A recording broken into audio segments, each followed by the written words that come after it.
to us today about industry or businesses in this area. We have the hospital that's coming here today. We have Hyperion Metals that's going to be here. We've got Blake Arnold with Arnold's Fabricating that's going to be here today. We've got speakers from the prison up at Olney. They're going to come and speak to us today. And then we've got some people from Farmers that's going to be here. And so we've got different people, and I've asked them to come in with some information about three things. I expect that if you have questions, you can ask them. They'll be glad to answer them, and they may add more to it, but I've asked them to come in with information about the range of jobs that they have in the business that they work in, what it requires educationally for them to have that, and then probably the most important question is the soft skills that they're looking for when they go to hire someone. So we'll break that up into 30-minute sections today. We'll have that. We will break at 12 and go from 12 to 1 for lunch. That's later than I really want it to be, but it means it's going to be a real short afternoon. And in fact, I think I'm doing part of the speaking. We do have one speaker that's coming in the afternoon with the Ayers Foundation. I don't know if you don't know Miss Emily Parrott here, you should know her. Raise your hand, Miss Emily. She's an employee that works for us, but she's an employee of the Ayers Foundation. And so there is a whole plethora of things that are going on with them that help our kids to have opportunities. And so they're going to come and speak to us about what that is and give us the chance to know a little bit more about it and how it works. And so I'm glad that they're doing that. But I did try to ask Mr. Blake Arnold to come here first off this morning. So I'm going to give him 35 minutes now. I'm starting him early. You think you can handle extra 5 minutes to talk? As long as they ask good questions. As long as they ask good questions. So if you all don't know Blake Arnold, he is a graduate from Camden Central High School, and he has a lot on his plate when he talks about the business at Arnold's Fabricating. And so I'm just going to turn it over to him to let him talk to you for just a little bit. He also serves as our quarterback club president and is a very active member in our community. Thank you for coming to see us today. All right, I am a little unprofessional, but I will do the best I can to try to talk to you. And maybe y'all, can everybody hear? If I talk loud, way back there. All right, good. My name is Blake Arnold, and I am the president of Arnold's Fabricating Machine Incorporated in Camden, Tennessee, which is just a local employer. We are a small business, and we employ about between 45 and 50 people. So we have a large range of different skills and different things that people need. And my main goal, obviously, is to provide employment for the people of our community. So Coach McDowell asked the question, and that was, what is it that you are trying to do? So when you educate young people, what are you trying to do? What are you trying to accomplish? No, it's not. What do you want to do? Why do you have a job? Prepare them for what? That's right. That's right. I'm trying to get them. That's just like when I raise my kids, right? My goal with my kids is to get them out of my house, right? Make them responsible adults. I want them to be successful adults, right? Anytime we got kids or we got students, we're trying to make them into successful adults. We're trying to get them out of school, right? And so that when they enter the world, enter the job market or whatever, that they have the skills that they need to be able to be productive in society. How about that? Is that you? Thank you. Productive human beings. Give back. Coach McDowell told me to cover 3 things. These notes are for me, not necessarily for y'all. A range of positions offered by your company. So, I told you we have between 45 and 50 employees. Out of those 45 or 50 employees, about 15 of them are office staff. So we have about 5 or so engineering positions where we do drafting.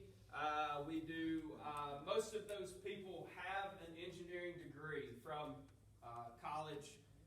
Let me see if I can get...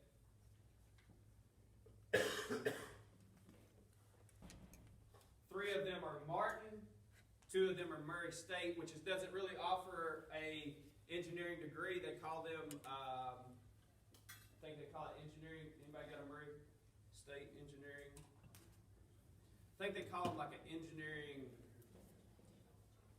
design. It's a technical degree, not necessarily like an accredited engineering school at Murray State. But they get a lot of good skills in drafting and being able to draw up parts. So, and then, there's four. We got 4 engineers from Martin and 2 from Murray State. So then, for the most part, those are the highest end jobs that we offer. I don't know if that's the right thing to say, but I would say those are the highest paying jobs. How about that? Outside of that, we got 5 people that I would consider to be in our accounting department. Those are just people that run numbers, they do billing, they do all the time for all the employees, etc. Most of those people have an associate's degree of some sort from in some sort of accounting, so they're doing either an online degree or they may have like a technical type school degree. So that covers about 10 or so of those 15 office staff. The other 5 are just people that have worked their way up through the company in some way and are now in management and have no college education whatsoever, but they have worked their way up through the company. They started there when they were very young. Many of them when they just got out of high school, started at 18, and they worked their way into management. So they have just kind of worked their way up through the system, and they don't have any education outside of high school education, which is fine. That's the range. So outside of those office positions, range of positions: welders, machinists, mechanics, equipment operators, different skilled people that learned their skill typically after high school. None of those people, so I said about 15, so there's about 30 of those that have no college education. They just came out of high school and went into the workforce. They can be anything from laborers, which basically do things like sandblasting, painting. They can run a saw, like can you read a tape measure and cut parts, that kind of stuff. They have absolutely, they don't need any higher education to do those jobs. So, somebody's good at math. 45 employees, about 10 of them have a college education of some degree. So how many are left that have no college education? Huh? Percentage-wise? 70, 80%? Huh? Who said that? 80%. About 80%. All right. So 80% require no college education. Now, so why do I say what is your job here? It's to prepare them to be responsible adults, right? So for every 10, for what I need, for every 10 students that you have, I only need about 2 of them to be college educated. Does that make sense? So out of your, how many people's in a normal classroom? Huh? 20? 20 to 25. So out of those 20 to 25, how many need college education? About 4 of them. Right? Does that make sense? The rest of them go to work. Or at least for me. Right? So, does that cover the range of positions offered by your company? Good. All right, the educational requirements for the different positions. Let's see.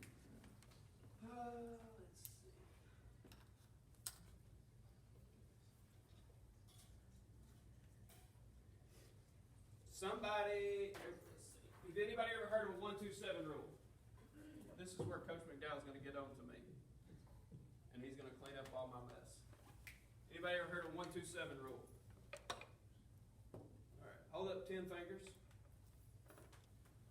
For for every 10 jobs that are available today in America, one of them requires a doctorate or master's degree.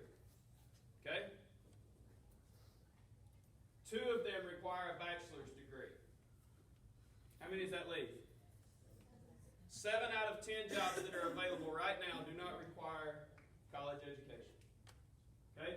They require some skill. They require us to be able to, they don't require any of these things. Okay? One of them requires a doctorate degree. 2 of them require a bachelor's degree. 7 of them require no college education. All right, so how does that relate to my company? Pretty similar, right? So about 3 out of every 10 jobs that I offer require college education. There are other ones that do not. Is that pretty close to a normal workplace? That's what seems like a... Now, I have all of these references. Hey, look. I didn't know you did that. We did put a picture of you on there, you'll notice. That's good. This tree has fallen over since then. This tree's not there anymore. I have ADHD. I have a learning disability. Y'all should know that. And that's, but that's, anyway, now see, I just went off on that. When I was, so this is real good. Now we're on a roll. When I was in kindergarten, they decided that I make fun of myself because most people go from kindergarten straight into first grade. That's a big step, just in case y'all want to know. That's hard. You can't just like all of a sudden right into first grade. So for me, I was one of the special kids that got to go to pre-first. After kindergarten, then we went to pre-first, then we went to first grade. That was my path because they said I can't read. They said I was dyslexic. They said, which now has just turned into, we don't really know what dyslexic is. We don't really know why we even said that. Now I think they just pretty much determined I had ADHD. Anyway, so I couldn't read. I could never read. I couldn't read until I was 25. And that was me just like reading to my kids because I was embarrassed to read in front of other people. But anyway, see, Coach doesn't be on rabbit trail. 1, 2, 7 rule. All right, here we go. So you're preparing students for the workplace, right? You're preparing students. Now, why do I say that? So out of every, it's pretty close. Out of your 20 students, how many of them are going to work jobs where their college education is required? Huh? That's right. About 6 of them are going to work jobs where college education is required. Now, I will say this, because I think it's important. Whenever students go to college, how many students leave here and go to college? Straight out of high school. So, I'm gonna say we probably had 50-50. That'd be close. Yeah, last year was about 52%. Okay, that's good. That is pretty impressive. Okay, out of students that go to college,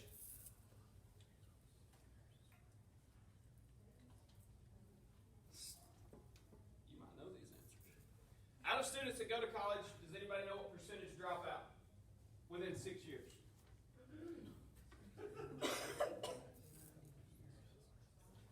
So we, Huh? Yeah, in 6 years. 60%. So out of every 10 students that do attend college, 60% of them drop out within 6 years. At career, like at a technical school, it's more like 7 out of 10. Okay? So if they go to a 2-year college, it's 7 out of 10 that drop out in 6 years. So that leaves about 3 left. Okay? That drop out. 6 out of 10 drop out in like bachelor's degree schools, and 7 out of 10 drop out in technical schools. They drop out with $15,000 in debt. So they've spent a lot of their young life going to school, to drop out of school, to be... Why do they do that? Why do they go to school and then drop out? Why would anybody go to school? Emily tells them to. Huh? There you go. Emily tells them to. That's good. Tells them that they need to go. Somebody told them they needed to go, right? Somebody told them that they needed to be involved in school. So, 7 out of 10, 6 out of 10, out of the 3 that graduate college and have a college education, 40% of those, so I'm way down low, 40% of those are currently working in jobs where a college education is not required. So out of the students that did graduate college, 40% of those students are working at jobs where college education was not required. And on average they have $35,000 in debt. Now, what's wrong with that? Right. I say, every time I say debt, I'm talking about student loan debt. I'm not talking about any other kind of debt. There's probably other things too. The other thing wrong with that is they gotta have one job to live on and another job to pay their student debt. Amen. So they got, out of the 3 that was left that did graduate, let's go back to 20, because that's it's hard to do 3 and a half, 1 and a half. So out of the 6 out of your 20 students that did go to college and graduated, right? Half of them are working at jobs where college education was not required, and they have $35,000 in debt to put on top of that. Now, why are they working at jobs where college education was not required? Huh? Because only 7 out of every 10 jobs require college education, right? So they went to school and earned all this, but there's no jobs available for You them. said that backwards. 7 out of 10 don't require it. That's right. Because only 7 out of 10 jobs don't require, that's just what he said. There's no jobs available. Thank you, Heather. Those jobs are not available. They're not even in the market. Nobody needs those jobs. So, the reason I say that is, I need your students. I really do. These are the positions I have a hard time filling. I need your students, and I need them as soon as you can get them to me. So, the reason I say that is because college is not for everybody, first of all. It's not for everybody. There are some skills that you can gain in college, and there are some people that have a mind for that. There are some people that need to go in that direction. There are some very, very intelligent people, way smarter than me, that go to your schools. And those people need higher education. We need doctors, we need lawyers, and we need all of these people. You're going to talk to the hospital at some point today, and they may need, I don't know, I don't have any idea. Maybe more like half of their staff has to have college education. I don't know. But I need your students, and I need them to come to work as soon as possible. So I just wanted to say that not everybody needs college education. Am I good on that 10 minutes? When's my time up? Oh, I get 15 extra minutes. We've got about 17 minutes. Anybody got any questions? What's the turnover rate for the Arnold? Like, how many times you hire a year? Or I'm not done with my presentation, but I will go ahead and answer your question. I mean, does anybody have any questions about that? That's a good. Fire rating girl. Let me, hold on. Say the question, I've got it. No, you're good. What did I do with my black? I'm gonna write it down.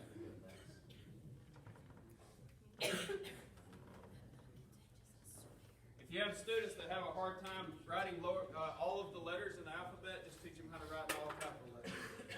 That's like half. You gotta know like Does that make? I just write capital letters, and I can't spell anything. If anything's misspelled, it's because Coach McDowell misspelled it when he sent me the text, and I just copied what he said. All right, Andrew, I'm getting back to you. Okay. Expectations the employer has when considering hiring. This is some things that I think you need to know. Because my expectations may be different than what you think. Anytime I hire, anytime I sit down with anybody that's coming in to put in an application, the first two questions I ask them is, do you have a valid driver's license? And can you pass a drug test? That's really why? Why do I ask those questions? They're going to be able to show up for work, and they will actually be able to learn something and do their job. Right? And And their safety issues. And if you can't answer those two questions, it doesn't matter what skills you have. Okay? You cannot work for me if you can't pass a drug test. It doesn't matter how much college education you have. It doesn't matter how much skills you have. It doesn't matter how long you've been a welder. I don't care. Because I'm not going to get somebody hurt because you can't pass a drug test. Go ahead. And I'm really being serious about this. Absolutely. A smart aleck question. Do y'all, when you drug test, do you test for marijuana? Absolutely. The reason I'm asking that, I know was somebody I was talking to that works in a factory nearby that they had to, just to fill their workforce, they'd have to quit testing for that. I just Yeah. wondered- So it does. I don't see. So we're part of what's called Drug Free Tennessee, and Drug Free Tennessee has a basic list of drugs. I guess they test for. Everything that we do is third party. We don't. Everything's sent off. All the random drugs. So that means you have to have employment drug testing, and you have to be subject to random drug testing, and they send me whoever that is every month, and then what we call reasonable suspicion drug testing, or if there's a post-accident drug test and things like that. So anyway, those are. But yes, we do drug tests for marijuana. If you can't do those things, if you can't pass a drug test, and if, you said, I need you to get to work, right? Do you have reliable transportation? Can you get back and forth to work? And can you be safe while you're here? Can you learn something? I don't want you hurting anybody. I can't even put you on my workman's comp insurance. You have no insurance to work here if you don't have, if you can't pass a drug test. So, I don't care what skills you have after that. This is going to hurt somebody's feelings. I have never asked anybody what their high school GPA was. Never one time. I didn't even think about it until I got here. Because really, and this is going to hurt your feelings, I don't care. I don't care what their high school GPA was. It makes no difference to me. I don't care how many AR points they got. You know why? Because I never got any AR points. Because I couldn't read, remember? I don't care. So, there's a lot of things that I really just do not apply to me as an employer. But here's what I do care about. Can you pass a drug test, and can you get to work on time? So, can you get to work at all? Can you drive? Those are things that I care about. And I don't care if they're an engineer, or if they're working in the accounting department, or if they are a welder, or a machinist, or a crane operator, or a mechanic, or somebody that's blasting and painting, or somebody that's just running a saw, or whatever. I want to know if they can get to work on time and can they pass a drug test. Now, this is what I need. This is also why I need your help.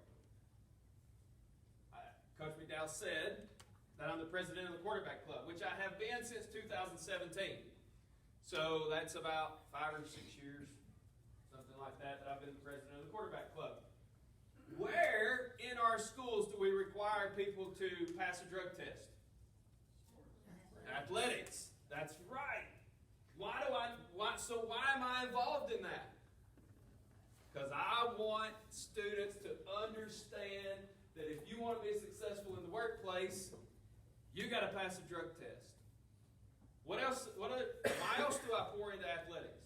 What do they do that we don't do generally? They have to pass a physical, they have to pass a drug test, they have to figure out how to get to practice, right? They have to figure out some way to drive or get to practice or do something that helps get them understand to show up on time. If you don't show up on time, what do you do, coach? Anybody that's a coach. If your athletes have practice and they don't show up on time, what do? They get to work on their physical. They get to get physical, right? Nope, nobody. I know who. They're not on the team. Huh? They're not on the team. They can't show up and do what they're supposed to do. They're not on the team. That's right. They get fired, don't they? Show up late enough. What if I showed up late? So at Arnold's Fabricating Machine, you know how many times you got to show up late to get fired? Twice. 20 times. You can show up late or leave early 20 times. Oh, so this is how a point system works. You get a half a point, show up late or leave early. If you don't show up at all, you get a point. Anyway, if you go 30 days without missing, if you go 30 days with no infraction, you get a point back. Right? When you get 10 points, you get fired. You have no idea how many people get fired for 10 points. Is that over their whole Absolutely. career? Absolutely. There are a lot of people get fired within the first 90 days of employment because they get 10 points. They don't show up for work. They don't show up on time. They can't get there. They leave early. All this, it's like the most lenient system. If I explain it, you're like, good grief, anybody can do that. No, they can't. They can't get there on time. If they can't pass the drug test, they can't get there on time. Anyway, so why do I support athletics? Because I think it teaches them skills that they need for the workplace. I need them. I need them to be able to do things. I need them to be able to pass a drug test. I need them to be able to show up on time. I need them to understand some things like teamwork. I need them to understand some things like hard work pays off. Those are some things that I need them to learn. So I also would like for you to encourage your students to be involved in athletics. So they got to pass a drug test. Go ahead, coach. How many of your employees participated in athletics when they were in school? I don't know that answer to that.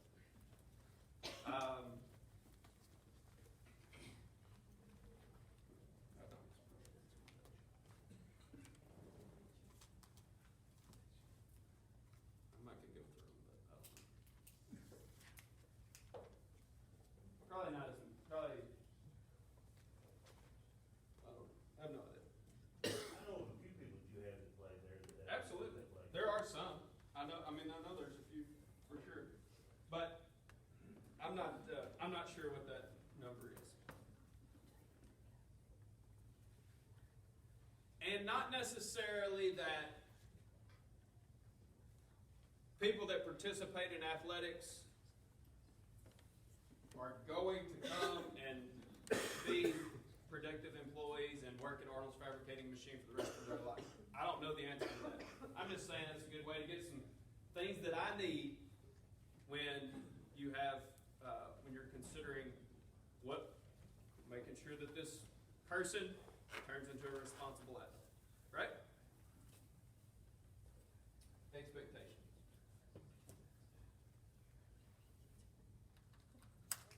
Outside of those things, expectations, when considering hiring, are the other things that I think you learned. while here is teamwork. Who's a science teacher? Who's chemistry? Y'all have chemistry anymore? Yes. Used to be Miss Phelps. Huh? Okay. So, do y'all do projects where you work together? Like in chemistry? Yeah. Lab? You do like, that's good things. Why? Learn how to work together as a team, right? That's the things that we need to learn to be able to work together as a team and get at the end of the day,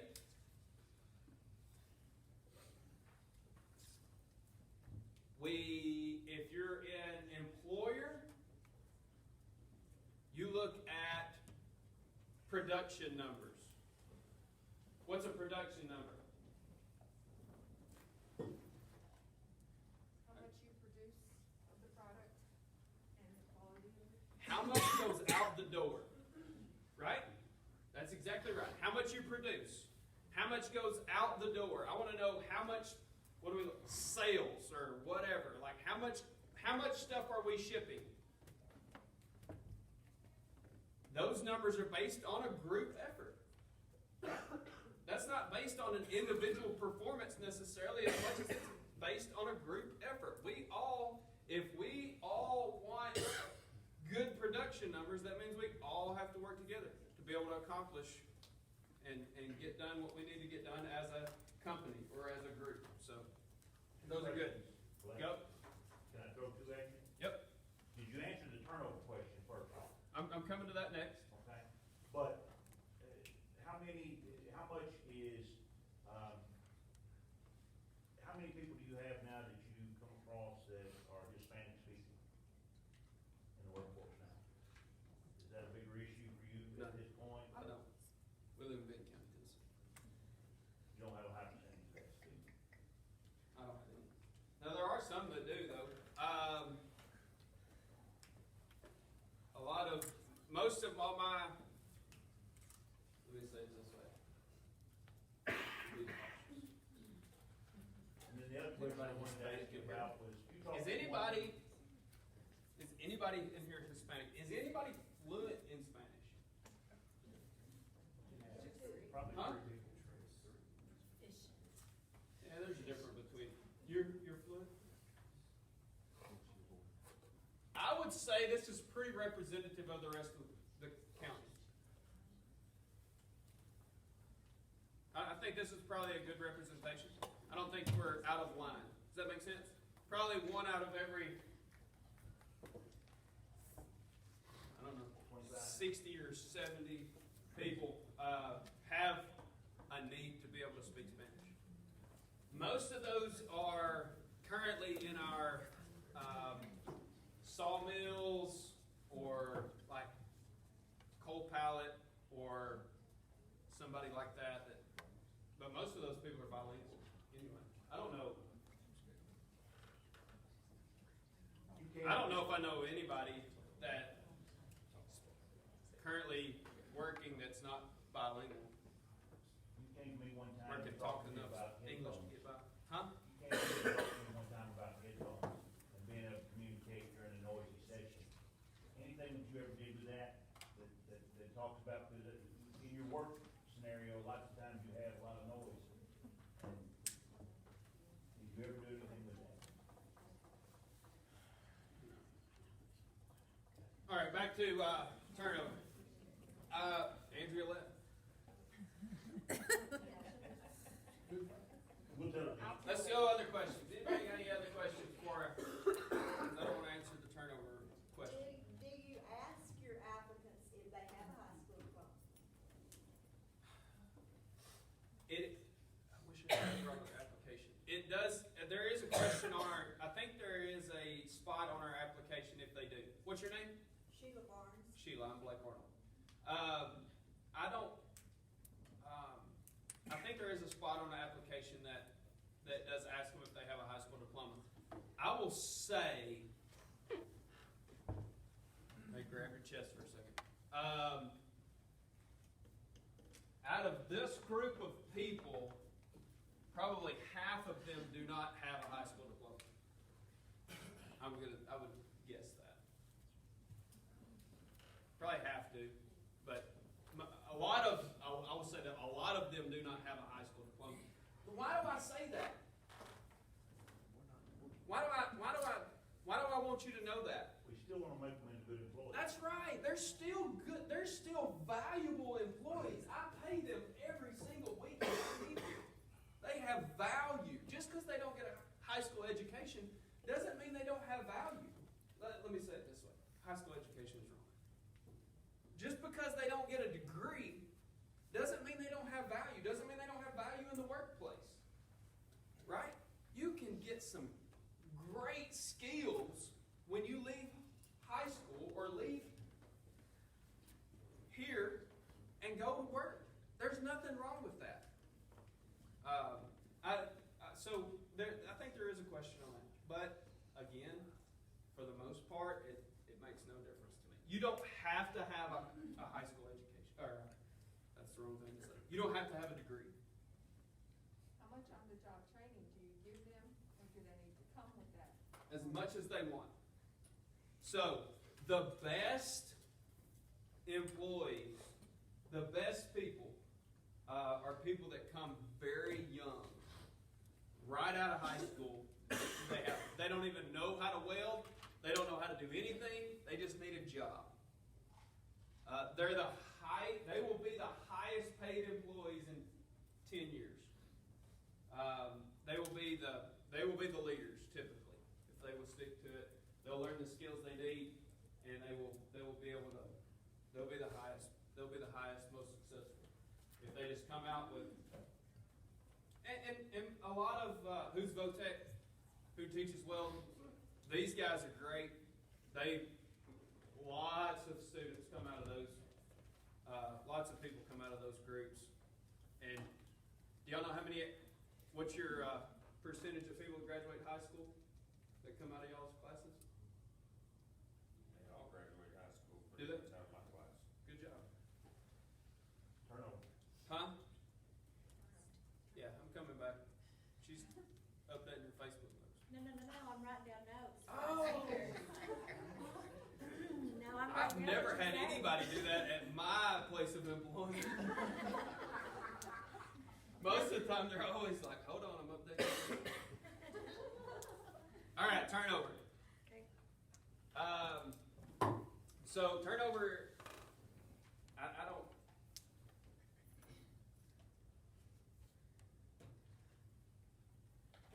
I'm trying to go back. Does anybody know who's like? You trying to refresh me up? I'm just telling you, you're at your time, so you sort of wrap it up as you go. I don't know if anybody. I was trying to think of somebody that in here that may do a. I don't even know what it's called, business management or something like that. I think Ford Motor Company required like 7% turnover. Anyway, we're way ahead of that. There are lots of people. I have one that is retiring on Wednesday of this week. He's been there for 25 years-ish. I have one employee that's been there over 40 years. I would say at least half of my employees have been there more than 10, 15 years. But it is a long term. Most of the people that we have that work for us have been there for a long time. Where we have the highest turnover, most of our skilled people stay a long time. Where we have the highest turnover is with the lower skilled jobs. Does that make sense? Without being rude. In the lower skilled positions is where we have the highest turnover. Those people jump job to job. They don't get paid a whole lot. They could if they would stick with it and learn the skill, but most of the time they jump job to job and lose and they can't show up on time. So. Other questions? Can you tell us what you start them out at? Say somebody right out of high school. If they learn how to weld and vote at the Career Technical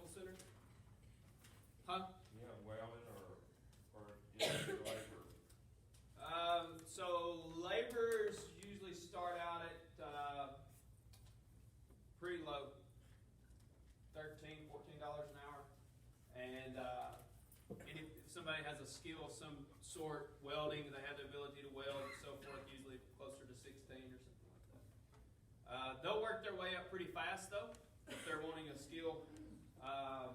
Welders and things like that top out at, I don't know, 24, 26, and then you go like into supervisors and things like that, work on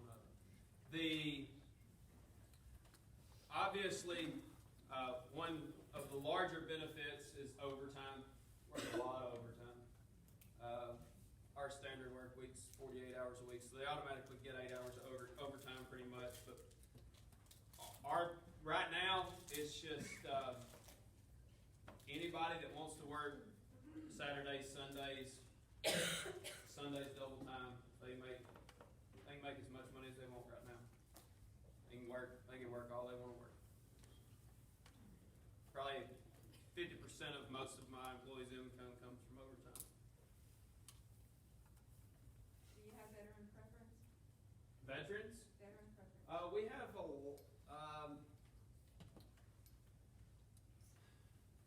Is it just as they come? it's just us. We have had a few people that retired from the military, and we've had a few people, I would say several of our employees that have some sort of veteran status. We don't have anybody currently that's in the National Guard, but those are people that have come from time to time. They have to take off for those events that they and be off 2 weeks in summer and so forth. But obviously that's part of it. There's your question. Done, change flag. Anything else? Go ahead.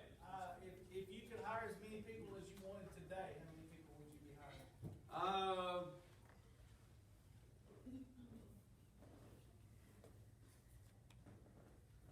I would probably hire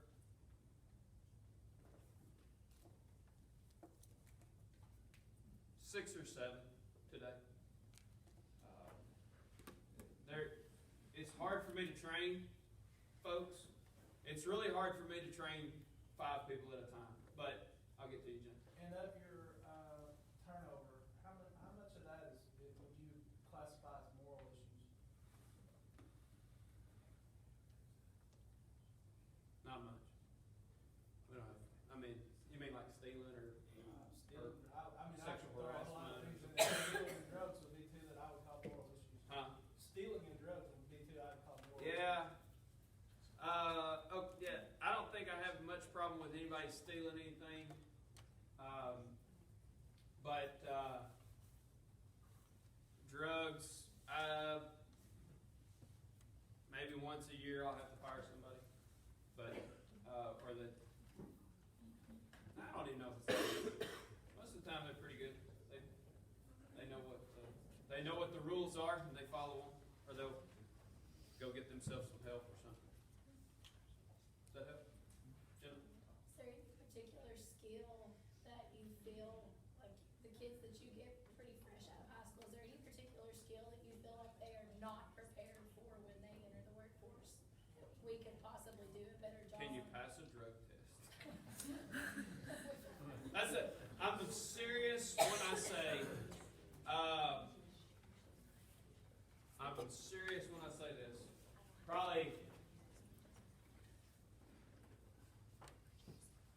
at least half of the people that come into my office and sit down for a job interview will say, no, I can't pass a drug test, and I'll say, we can't employ you. I mean, right off that, I could double my workforce in a minute. Now the lights are going. So sorry. Got the bell and the lights. We're all gonna be sitting here in the dark. Next. I would say measurement, because that's what I was told when I went to Arnold. You have to know how to measure things. Yeah, that's a good skill. But I can teach you how to measure things. Did you come down? Did you get a job interview? So we did a teacher in service, which was excellent. I was I got coded as I walked into the shop because I didn't have my safety glasses on. Yeah? He got me right when I walked in. Most of them have lost, or the people that don't, most of them have lost them for some reason. Child support gets a ton of people. What was that question? How many people don't have driver's license? So apparently in the state of Tennessee, if you don't pay your child support, they'll take your driver's license away. So they, a lot of child support gets a lot of them, and other charges and things like that, DUIs, get a bunch of people for driver's license. Most,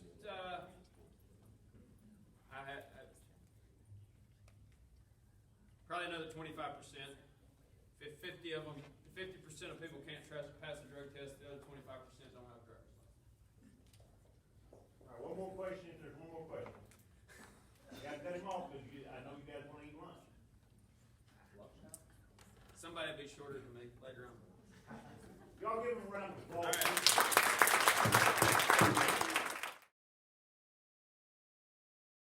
Pigment facility. So titanium dioxide is what feeds that pigment plant. But we have zero metal production in this country today. And so that is something we want to bring back. We have some technology developed at the University of Utah where we can make titanium metal powder that is low carbon and a significant cost reduction on the current Kroll process, as it's called, to make titanium metal. And so it's a green technology to make titanium metal powders that can go into the 3D metal printing industry. So you can print, airplane parts or parts for electric vehicles. Electric vehicles, titanium is very strong, it's just as strong as steel, it's corrosion resistant, and it's 40% lighter than steel. So if we can replace those steel components in electric vehicles, you can then increase the range immediately. And that range increase in weight reduction is more than linear. So if we get a 40% decrease in weight, we get more than a 40% increase in range. And so those are the immediate applications we see that technology feeding into is aerospace, because of lightweight and strength, naval because of corrosion resistance, and then EVs due to lightweighting as well. Where do we get our titanium from now, and why is that important to us? So we get sponge, part of that process to take it to metal. We get some sponge out of Japan, but all of the raw source material comes from China, Russia, and the Ukraine. So y'all can imagine with everything going on there, we need a domestic source for national security purposes. Both the previous White House administration and the current White House administration have deemed a list of 35 critical minerals, and titanium, zirconium, and rare earths, all three of the things we're finding here are on that list. What's the reclamation plan for after you're done pulling all the stuff out? Yeah, so it's active reclamation right behind us. So this month, the tails from this month, we're only collecting say 2 to 5%. So that 95 to 98% of material we're not interested in, we'll backfill last month's hole. And so you'll march along right behind you, recontour it out to original topo, put your topsoil back, and plant it, seed it, and minus trees being gone, yeah, there'll be very little evidence we were there in a few months. So yeah, I think it's some of the best reclamation I've ever seen on the mine site. Yep. Well, is there any plan to replant trees in other spaces to make up trees? We will replant trees in that space. Yeah, and we're working with a group that we've almost finalized a deal on to bring in like native warm season grasses. So like this area pre-European settling would not have been wooded, it would have been grasslands. And so bring some of those grasses back that could act as a carbon sink. They got big, huge 10-foot root systems that sequester a lot of carbon. And our hopes are to build a new revenue stream for some of those landowners in carbon sequestration credits from large companies moving in like Ford down with that Blue Oak City plant, and other companies that want to offset some of their carbon usage, they may come to communities like this if they have sufficient, carbon credits available per acre, and give those landowners, an opportunity to make a little money off of what's on the land. Yep. Any other questions? How new is this company, and do you actually have this in the works already? Or is this just all projection at this point? So the company was incorporated in, I guess it was early October of 2020. They don't have any active operations today. I've done this type of mining. The founder has done coal, he's done lithium, he was the founder of Piedmont Lithium near Charlotte. Everybody associated's done it, but we've not actively done it yet. And as far as things in the work, we are actively in the works today. Since October of 20, we've drilled, I think we're on hole 330. We've drilled 330 drill holes throughout Tennessee and a touch of Mississippi. And like I said, we got a resource defined. We've worked on a scoping study. We'll go through a pre-feasibility study and a feasibility study. Hopefully wrap up those two financial studies first quarter next year. And then once those clear, we get our permits, we can go into construction, about a year of construction, and mid-24 will be a full-scale commercial operation. Are you from this area? Or I'm not, no ma'am. I'm There's from a giant outcrop across from the Walmart. Yeah, I keep wondering what that is. Well, when I went to Morton, they said they came and studied it, and they never were, there wasn't any positive reason as to why, but it was just a lot of uncertainty around it. Yeah, I there's, was just wondering what you thought about it. yeah, there's a large rock. I have suspicions of what it is, but without, yeah, it's on private property. So I clearly have not gone up there with a hammer and got a real good look, but I have suspicions of what it is. The only stones I've seen in the area would be ferrocrete, so a fluctuating water table. You have dissolved iron in the water, and a fluctuating water table, when oxygen hits it at the top of the water table, that iron will precipitate out. And concrete your sands, iron concretion, concrete your sands together. So from the road, that's my suspicion. So how long do you think it's been there? That would be there for millions, tens of millions. Okay, cause I had one student coming in saying that some much older people, there was a story about one day was listen, I don't know. It always piqued my, because even in Martin, they weren't sure and they studied it, and I'm like, that was very intriguing. And that may be, maybe it was some. I don't know. I could speculate for days about rocks, but. You said geologist, I'm like, I'm Yeah. So, there is a person that I know that their family owns that piece of property. Yeah. And if you'll look at Big Rock Eye Care Yep. at Walmart, Yep. it's named after that stone. Is it? Yeah, Yes. yeah. I'd love to go up there and look at it. Every time I drive by on 641 or go into Walmart, I always wonder. But without getting a good look, I just don't know. That's the only type of real rock I see in the area, because as y'all well know. I have never seen a rock on the side of the road. But as y'all well know, it's mostly just sand through here. If you get a little east of us, you get in the church, those silica replaced limestones. Back in somebody brain trying to figure out what their problems are. It's visible from 641. We're all gonna be driving by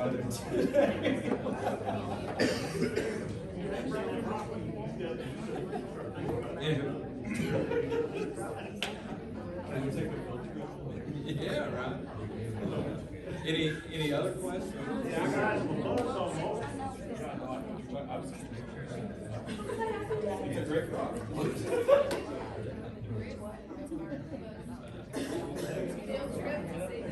Talk to us about what's happened with this, the introduction of this company with our federal government. You guys have done some work with legislation and stuff like that. Yep, so we've introduced a bill that, that basically says those critical minerals I referenced earlier, if they can be sourced from the US at a price competitive, price, then they have to be sourced from the US. That bill's not passed. We've introduced it, backed by, Senator Tuberville out of Alabama and Senator Manchin out of West Virginia, so it is a bipartisan bill. To me, it makes a lot of sense, you know, again, if we wind up in a war with the country producing titanium and they shoot down an F-35, we gotta go back and ask them for more titanium to build a new F-35. You know, that doesn't seem like the situation we wanna be in. So, yeah, no, we'll see if that bill goes through. It did not last year, it didn't make it to the floor last year, but perhaps this year. Yep. What's the new process or technology you have to make it economically feasible to do this? Because, I mean, they've known titanium's here forever, but it's not economically to run it, you know, wash it and run it. So what are y'all doing that's different and allowing you to get it? So we're not doing anything different. Technology has advanced. And so the spiral technology of, say, 20 years ago, last time it was looked at in earnest, there have been groups in more recently than that. The bulk of the deposit is very fine grain. And so separating your fine grain material is difficult because your mass of material gets closer and closer together. But spiral technology, we've done the MET test work and it's separated just fine. You know, I've worked for other heavy mineral sands companies, and I thought we'd go out here, we'd drill a few holes, we'd make it to that stage. Well, that was just like everybody else, you know. But as soon as that test work come back good, I knew we had a project. You know, some of the people that have been in more recently, they overlooked the deposit because they didn't look at the finer grain material. So you have, within the McNary sands that go through this area, you have a coarser upper McNary member and a finer grain lower McNary member. And some of the companies focused in on that upper McNary, and only 1 in 20 holes, 5% would go through that lower McNary.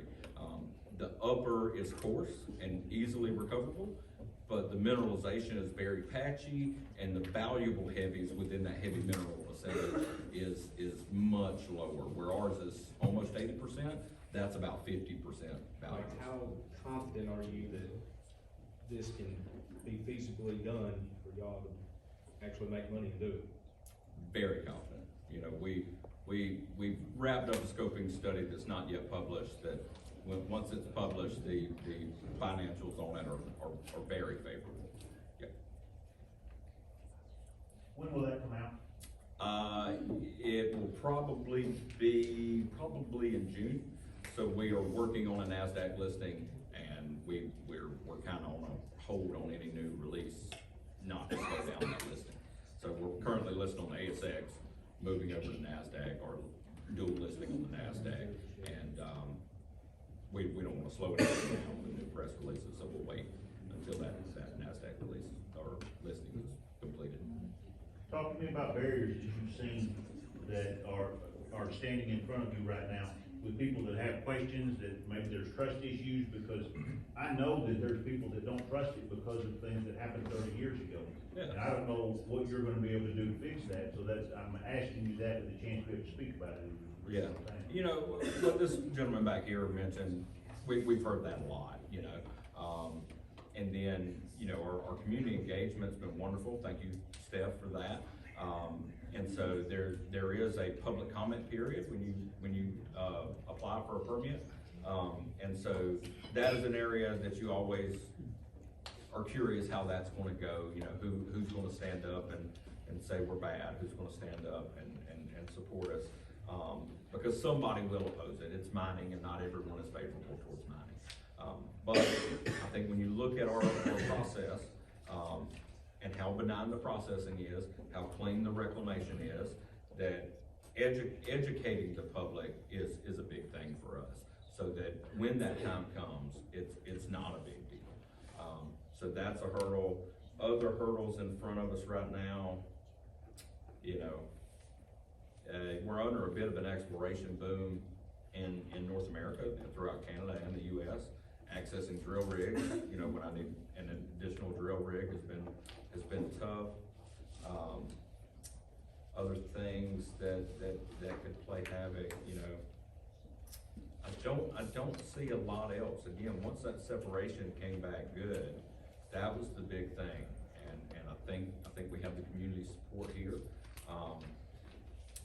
yeah, I can't think of much else standing in our way that's gonna stop us. You know, we've got a few check boxes to get through, but I forecast we'll be just fine getting through those.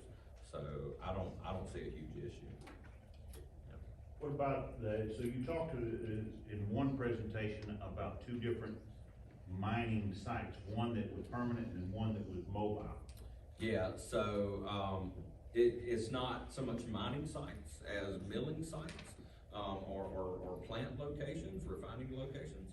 So there will be one at the mine site that takes that, 2 to 5% material to a 90% concentrate. And then that concentrate, or con as we call it, will be brought to a dry mill. So that's a wet mill, be brought to a dry mill where you separate out the individual products.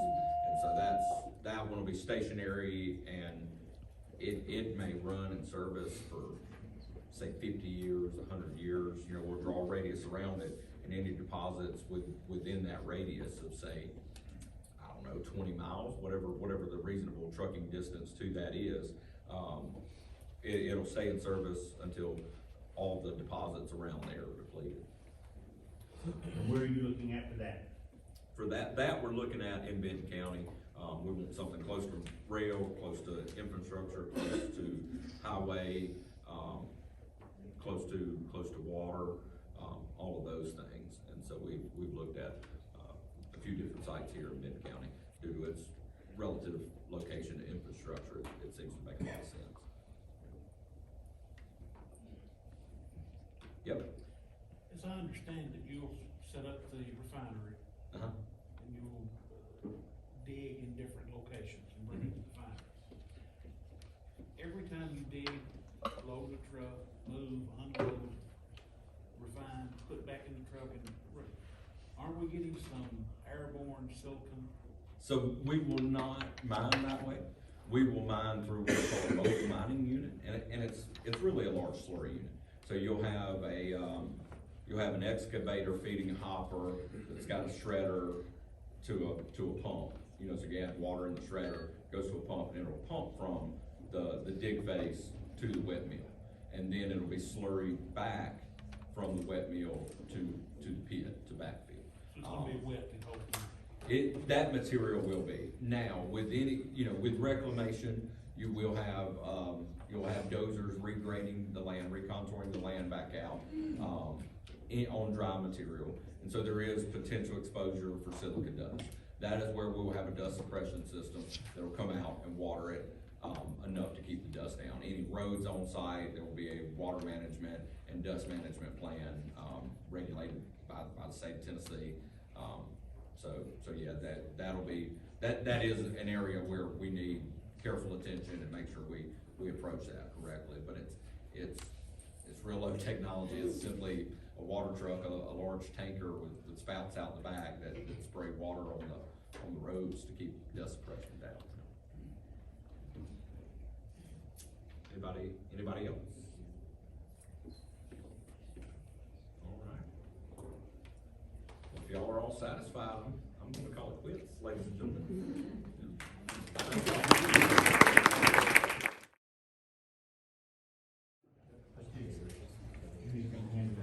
I think some handouts are coming around now, a little bit of background on Palmer. While these are coming around, real quick, guys, introduce, my name is Cooper Bishop. I'm from South Carolina originally, moved here to Tennessee right at a year ago. So my wife and I are empty nesters now, so I've raised 4 teenagers, so I sympathize with what you guys are going through. My wife's worked in the school system, so I heard all her stories coming home from work. So first and foremost, thank you guys for what y'all do, educating the youth. I know you've got everything from A to Z you've got to worry about and manage. I just want to thank y'all for your efforts. Secondly, I want to thank Tracy Baker. He was instrumental in getting the 2 interns into Palmer, showing them what Palmer's all about. And we're looking at this long term. Hopefully they come back and tell their friends kind of what it's like at Palmer, and hopefully the 2 we have work out long term. But if they don't, just being a part of the community and kind of doing an outreach program and letting local kids know what Palmer is and what we do and what we're about. So before we start talking about job qualifications, a little bit of background on Palmer and what we do. I'm assuming because of the history here, most of you have ridden by Palmer or know a little bit about Palmer. We're right on Highway 70 East, heading toward Dixon. Been in town since the early sixties. I think Palmer originally started in what's currently Craig's Pizza, if I understand correctly. So that's where Palmer started, and obviously not too long after that moved out here on Highway 70 where we are. So we do welding, fabricating, machine shop, and general contracting and industrial maintenance type setting. So welding can mean a lot of things. You know, you can do basic welding on carbon steel, that type thing, which I might could even do. A lot of what we do at Palmer, I couldn't even begin to do. So we're welding stainless steel, Inconel, titanium, I heard us talk about right as I walked in. These are in pressure vessels. So you picture big tanks that are holding steam or some sort of off-gassing from a process at hundreds of pounds of pressure, temperatures above 1,000 degrees, process piping. We go on site and do work in companies, so our guys are exposed to that. So as you can imagine, safety is a key part of what Palmer's after. Quality and craftsmanship is a second key part of that. So that's a little bit about what Palmer does and what we expect. Not sure the correct format here, but I'll kind of run down each one of these. I'm not going to bore y'all and read each one of these out loud, but what I tried to do was list positions that Palmer has in our shop. Primarily, we hire welders and machinists. And I'm going to stop right there on those two. So the qualifications you see here, high school diploma, but if you see my bullet point 1, strong math skills, basic geometry, and even trigonometry. So I think back, way back as I call it in the 1900s when I was in high school, and you know, a lot of common thing was, teacher, when am I ever going to need this in the real world? Probably especially around algebra, geometry, trigonometry, that type thing. Well, a lot of welders and machinists need that.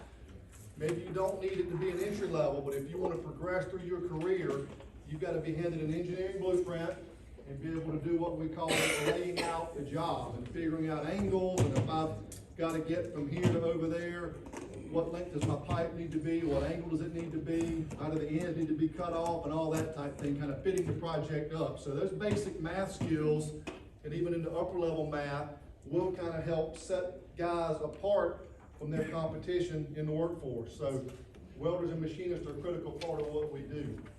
The second thing I'll mention there, I'd encourage any young person, you know, college is one path. A lot of y'all chose, I chose. Skilled trades are becoming more and more in demand. You need to have some sort of a skill, whether it's electrician, HVAC repair, welding, machining, those types of things.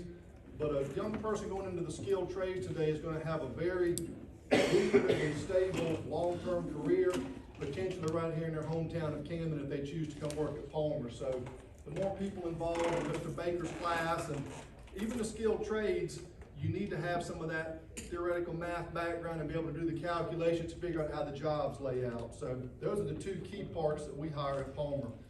We do have engineers on staff, mechanical engineering, traditionally degrees. We've got some draftsmen, maintenance technicians. So again, back to the skilled trades, maintenance, able to troubleshoot equipment, look at a schematic diagram and figure out what needs to be fixed on it. Quality control. Delivery driver, so CDL with interpersonal skills. He's kind of an outside salesperson for us as well, if you will.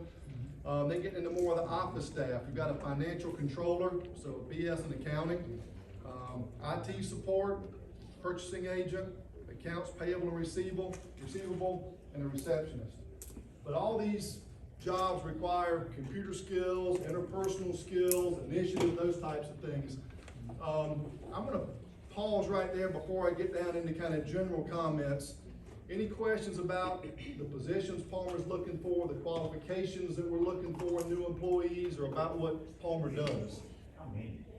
How many welders and machinists? Just employees through the whole, or just county, whatever you Yeah, guys have? we've got right at 50 associates in Camden. Now, we've also got a division in Socher, Mississippi, which is right outside of Gulfport, so near the beach. But here in Camden, we've got about 50 associates on site. About 40 of those are going to be what I'll call skilled trades, welders, machinists, and maintenance technicians, that type of thing. So generally, and I'm sure y'all, probably everybody in this room knows somebody's related to somebody who works at Palmer. Generally, we don't have a lot of turnover, but we're growing. A lot of that skilled trade shortage I was talking about, Palmer's business is growing. If any of y'all have tried to hire a contractor around your house, y'all probably know what that feels like. So different skill set, We've got customers just clamoring at us to get more work through. So we're hiring new people, we're investing in those people and training them so that we're building for 2025, 2030, looking at this long term. So we've had a pretty stable workforce, but if we could find 5 qualified experienced welders today, we'd hire them. So we're starting with inexperienced guys and training them up, so in a few years we have experienced welders. So right now, the job openings, besides experienced welders, do you have job openings that you're hiring for right now? We do, yes. Okay. So we generally would do that kind of in waves. So what I'll say, if somebody showed up today and said, I don't have any experience, but I want a job, what I'd probably say is, we just hired kind of a wave of newer guys. Give us 2 or 3 months, probably July or August, we can talk to you again, because we don't want too many new guys on the boat. It's hard to acclimate all those guys. But yes, we're continually hiring, and we realize there's not a lot of experienced guys showing up knocking on the door, so we've got to train kind of the native workforce to get them up to speed. Yes, sir, Tracy. You said 50 employees, does that include the ones that you have that are permanently placed at Chemours? That does not, no. So we do a lot of maintenance work at Chemours. We've got right at 100 guys on site at Chemours. I'm talking about just in the Camden shop. We've got a dozen or so guys on site up in Clarksville. We've got some other plants around. We have guys on site permanently. Those 50 guys I'm talking about are just in our Camden, Tennessee shop. Do these employees that you hire, do they get to pick if they want to go on the union side or the non-union side? To a degree. So the guys in the shop I'm talking about are non-union. The contractor division we have is union-based, so primarily iron workers, but pipe fitters, boiler makers, operators, those type guys. The way that works is, and I'm not a union guy, I didn't grow up in any way. The way that works is you reach out to the union hall, you get in the union, and the union hall will decide where you get sent.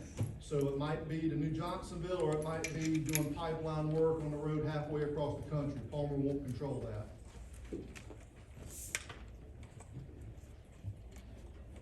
Any other questions about this? Benefits, things like that? I'm sorry? Benefit packages?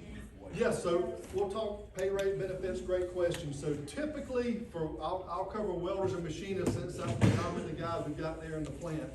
An inexperienced welder machinist showing up, depends obviously, $16 to $17 an hour probably to start. We've got guys making well over $30 an hour. You know, so it just depends on how good are you. And welding's a little bit like painting or dunking a basketball. You gotta try hard and put the effort in, but some people are just naturally more gifted at it and have an acclimation for it more so than other folks do. So if you've got the natural ability and you work hard and perfect your craft, you can easily be in the mid-20s within a few years of starting at Palmer as a welder and machinist.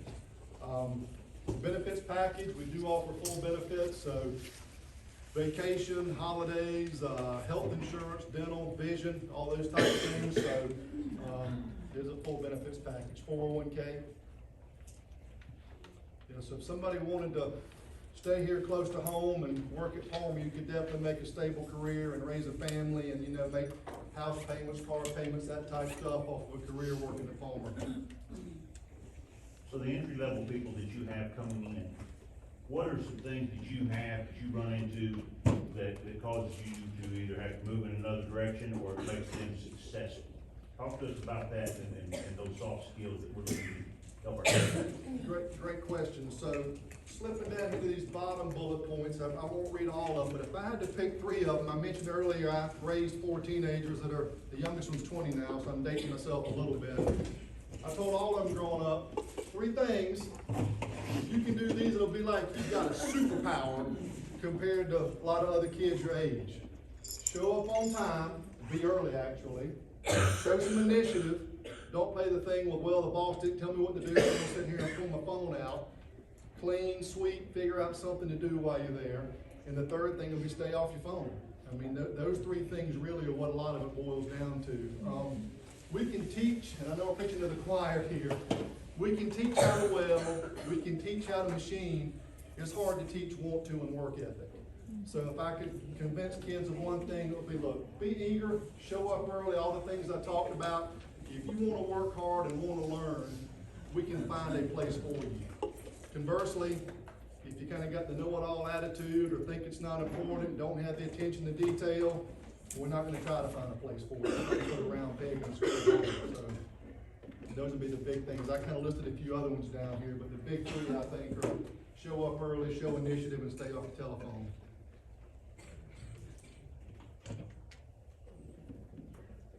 Any other questions about Palmer or about what we're looking for? Can you address the, work-based learning that we're doing with you now? And your Yes. plans to continue that? We do plan to continue that. I was talking with Mr. Baker last night at the awards ceremony, which, by the way, that was a pretty impressive setup, so your kids did a great job, student council did, putting all that together. But as far as work-based learning, the reason we reached out to Camden High School was, we figured there probably has to be local students who would be interested in a career of welding or machining. That's what Palmer's looking for, is people who wanna do welding, machining for a living. So I reached out to Mr. Baker in the high school. We got 2 students that are graduating seniors this year, Matthew and Nathan. Both of them did a very good job to be young high school students, and there's an opportunity there for both of them. We've talked with both of them about it, and right now, like most young kids, they don't know what they wanna do when they get older. I didn't either when I was 17, 18 years old. But we put in front of them, hey, if you want a full-time job at Palmer, it's probably here for you. Let's just kind of sit down and talk about it. So what that's allowed us to do is, we can size both of them up for all the things I was just talking about, the work ethic, the initiative. They can see what it's like inside a fabrication and machine shop. Y'all do a great job here exposing kids to that environment, but y'all think back to your college days, it's different than it is kind of in the real world, and Palmer's no different than that. So getting these guys in the shop to see what it's all about, I think is helpful to them. Do they or don't they wanna do this for a living? And does Palmer, yes or no, wanna hire these individuals? So it's been a good experience for us. And I keep saying young guys, these 2 guys happen to be young guys. I will tell you, we have some young ladies also that have worked at Palmer successfully. We've got some on site at these plants, and you we were just talking about. We've had some on site in Palmer's shop. So I know traditionally welding machine's probably been looked at as more of a male-dominated field, but it's certainly nothing blocking females from coming into it. We've hired them successfully, and they've excelled and done well with it.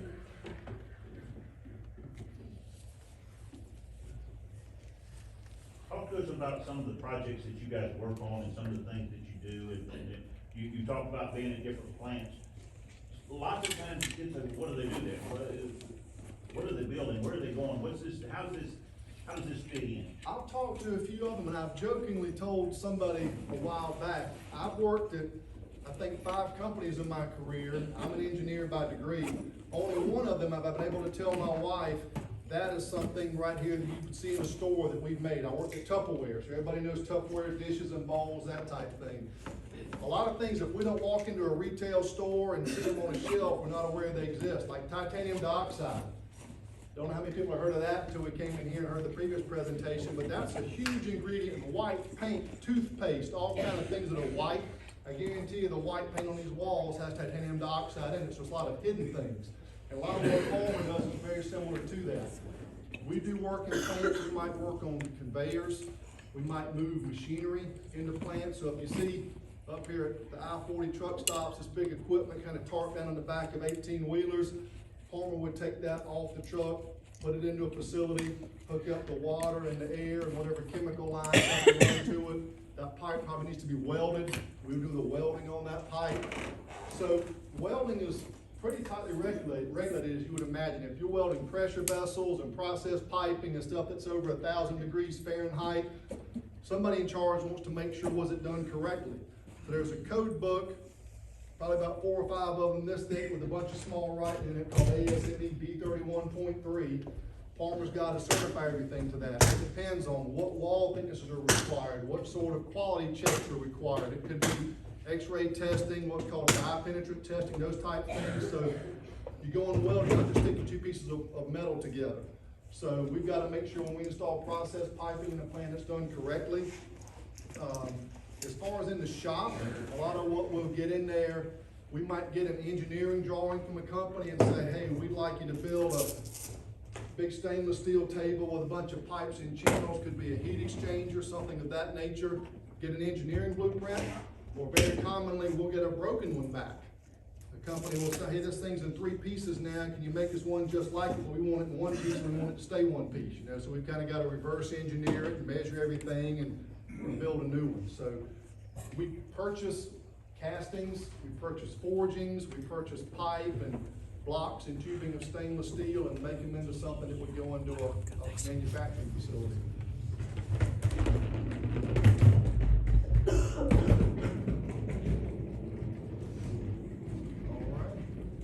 Well, I appreciate y'all's time, and again, I want to thank y'all for y'all's efforts. I know can be a thankless task, and y'all had a lot going on with COVID and everything else for the last 2 years, so thank y'all. And Mr. Baker, like we talked about, we hope to keep this going with some more students coming through the partnership in education next school year.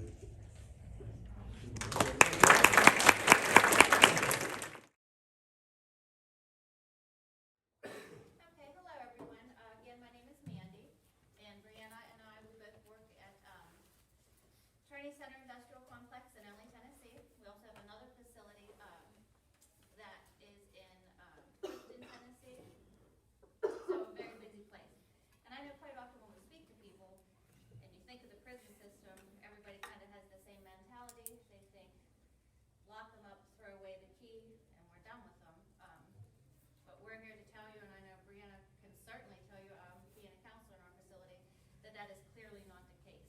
We are all about reducing recidivism, so we do not want our offenders to return to our facilities. And we work extremely hard, kind of like a city. We're like this little operating city with multiple positions and multiple jobs all working toward that same mission. So we're going to talk a little bit about some of the jobs that we have in our facilities. You know, when I ask people, you know, first thing that comes to mind is usually correctional officers and warden. We think it stops there. We think a whole facility is full of one man who's running all these correctional officers. That's not the case. So we'll talk a little bit about some of the positions that we do have, and you're welcome to ask us any questions along the way.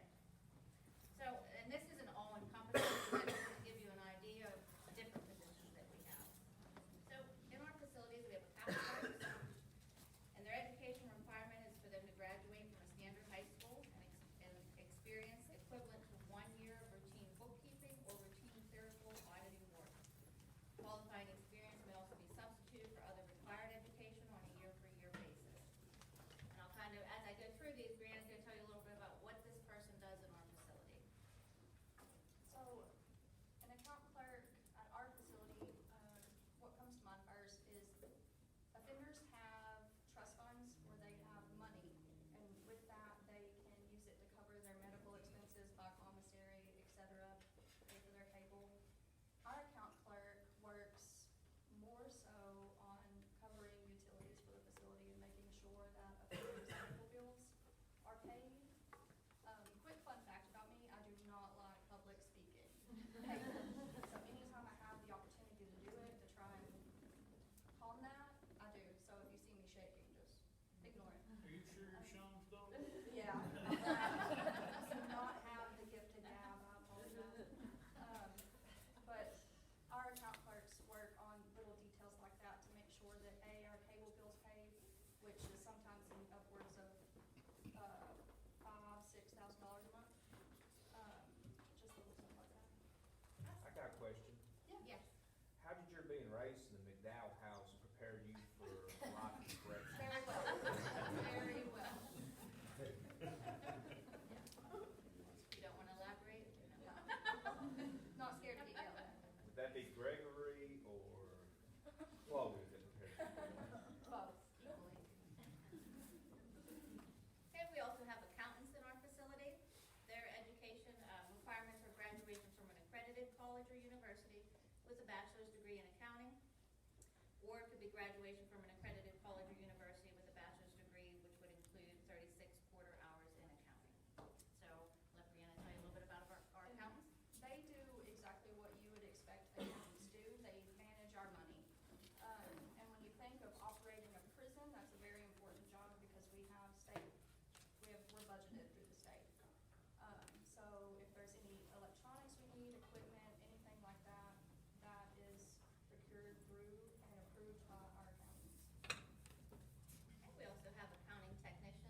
would be substituted for their required education. We have multiple admin assistants in our facility. So these are gonna be like your secretaries, so our associate wardens, very, very busy men, they have secretaries that field, a lot of correspondence from inmates, phone calls, and things of that nature. So they're secretaries to typically, like middle management. We also have correctional principals in our facilities. Their education requirement is to have graduated from an accredited college or university with a bachelor's degree, qualifying full-time, increasingly responsible subprofessional experience, or paraprofessional or professional experience can also be substituted for the required education on a year-for-year basis. And I read that wrong, and I apologize, because I'm reading the wrong one. And in my mind, as I'm reading it, I'm like, wait a minute, don't they have to have something? They're teaching. Sorry.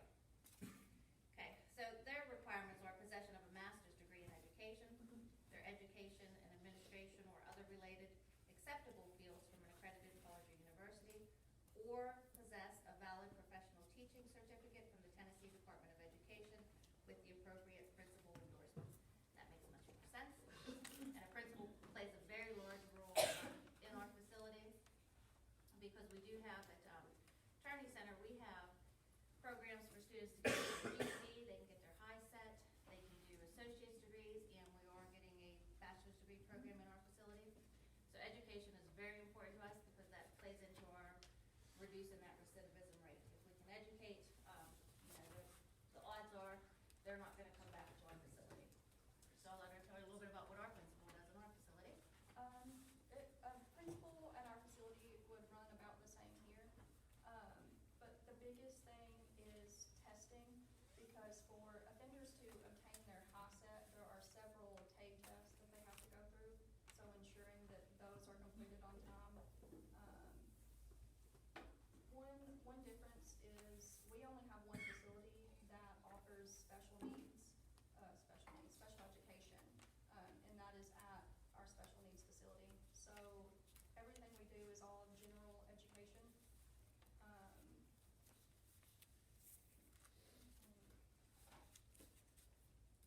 Our principal facilitates we have TCAP that comes in, and we have vocational courses, and they facilitate that as well. And they maintain the bridge for any outside resources we have coming in regarding education. And we do have graduations at our facility, so when these offenders graduate, there's cake, there's refreshments, family are welcome to come in, and we do celebrate that. So a lot of people don't know that goes on in a facility. Okay, now we'll hit our correctional officer one. This is always a much needed position in our facility. We fight really hard to get these people in. The education requirement is that they have graduated from a high school or a GED. In order for them to get hired on with the state, we do require a psych evaluation, and they have to pass a physical. So, correctional officers, I'll let you tell them what they do in our facility. They do quite a lot. So the term correctional officer, there are a lot of roles to play with that title. So first and foremost, they maintain the security of the housing units. They key the doors. They keep control of a specific area for a certain number of inmates. Their biggest job is to count at our count times to ensure that we have everybody that we're supposed to have. But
graduation from an accredited college or university with a bachelor's degree.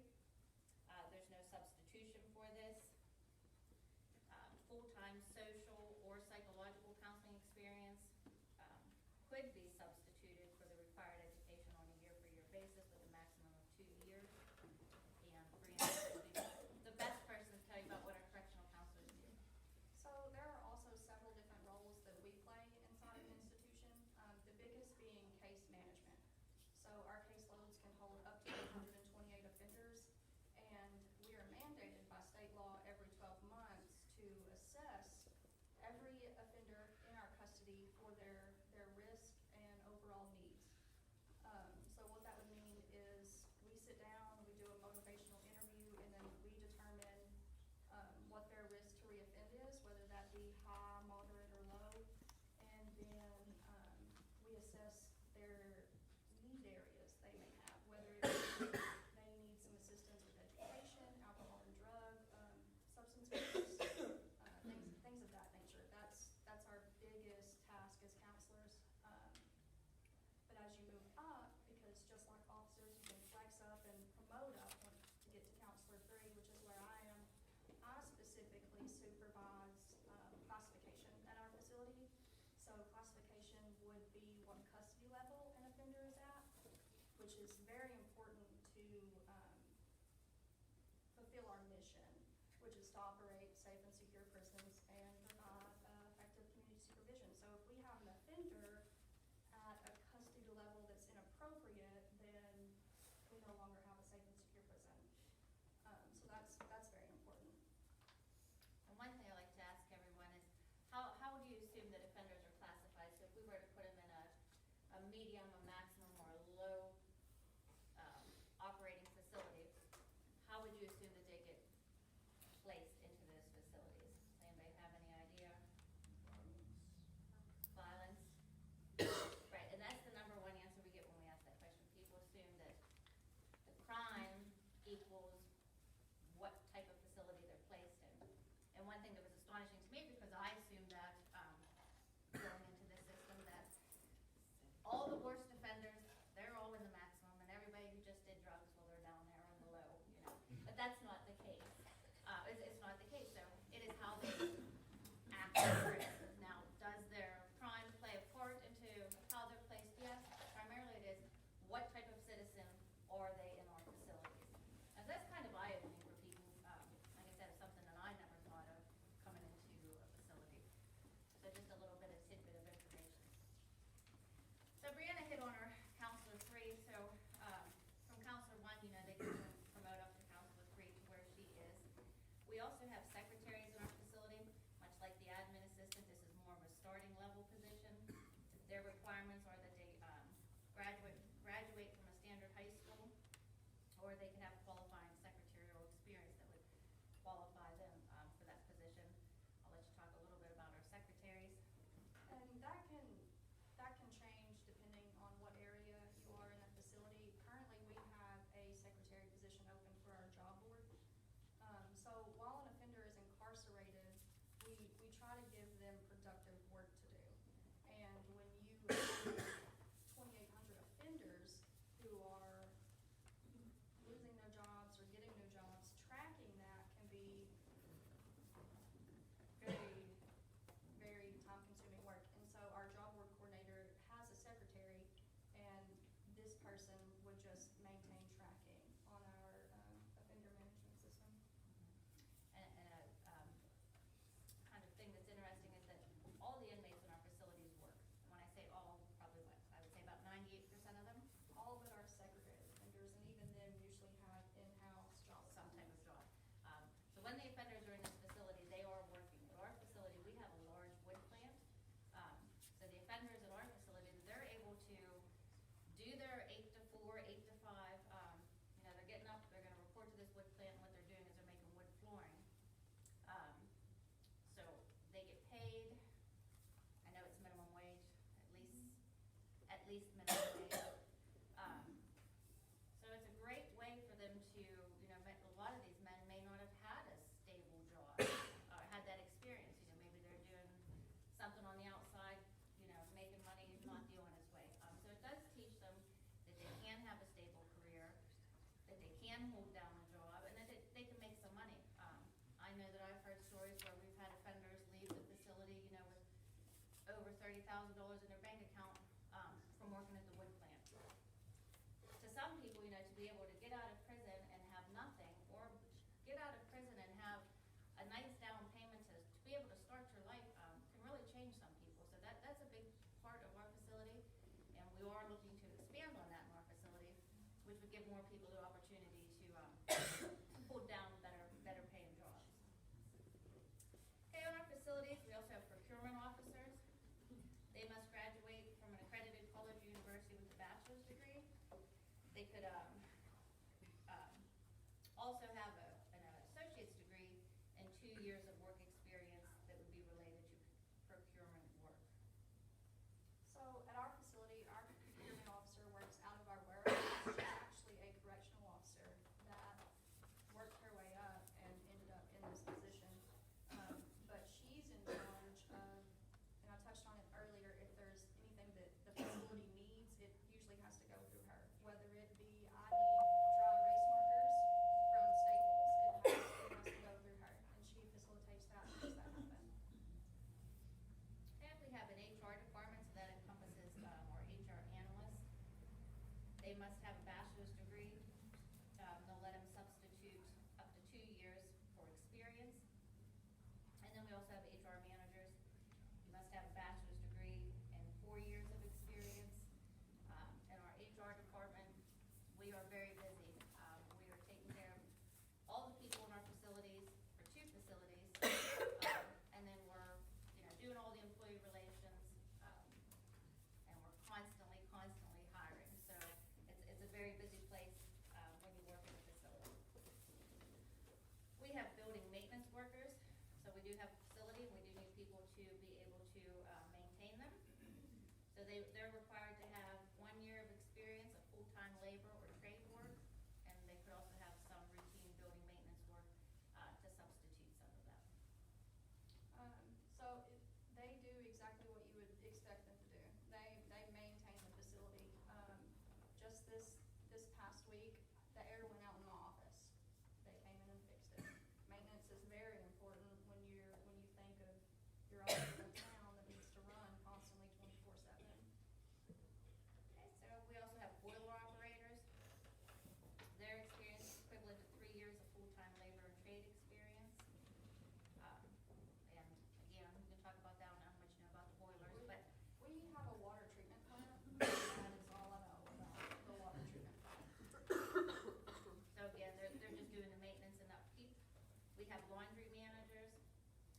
They are required to have graduated from a high school and have experience equivalent to 4 years of full-time, increasingly responsible employment, whether it be in laundry services, or something comparable. So our laundry manager right now, he, if I'm not mistaken, he comes in like 6 to 2, and he collects his workers assigned to him, his inmate workers, and he does laundry. He watches the inmates do laundry. He supervises that. Because offenders don't do their own laundry. That's done in-house by offender workers. And so he'll pick it up, they'll take it, wash it, and then they deliver it. And then the next day, they'll start over at the next unit. Excuse me, we also have maintenance plumbers.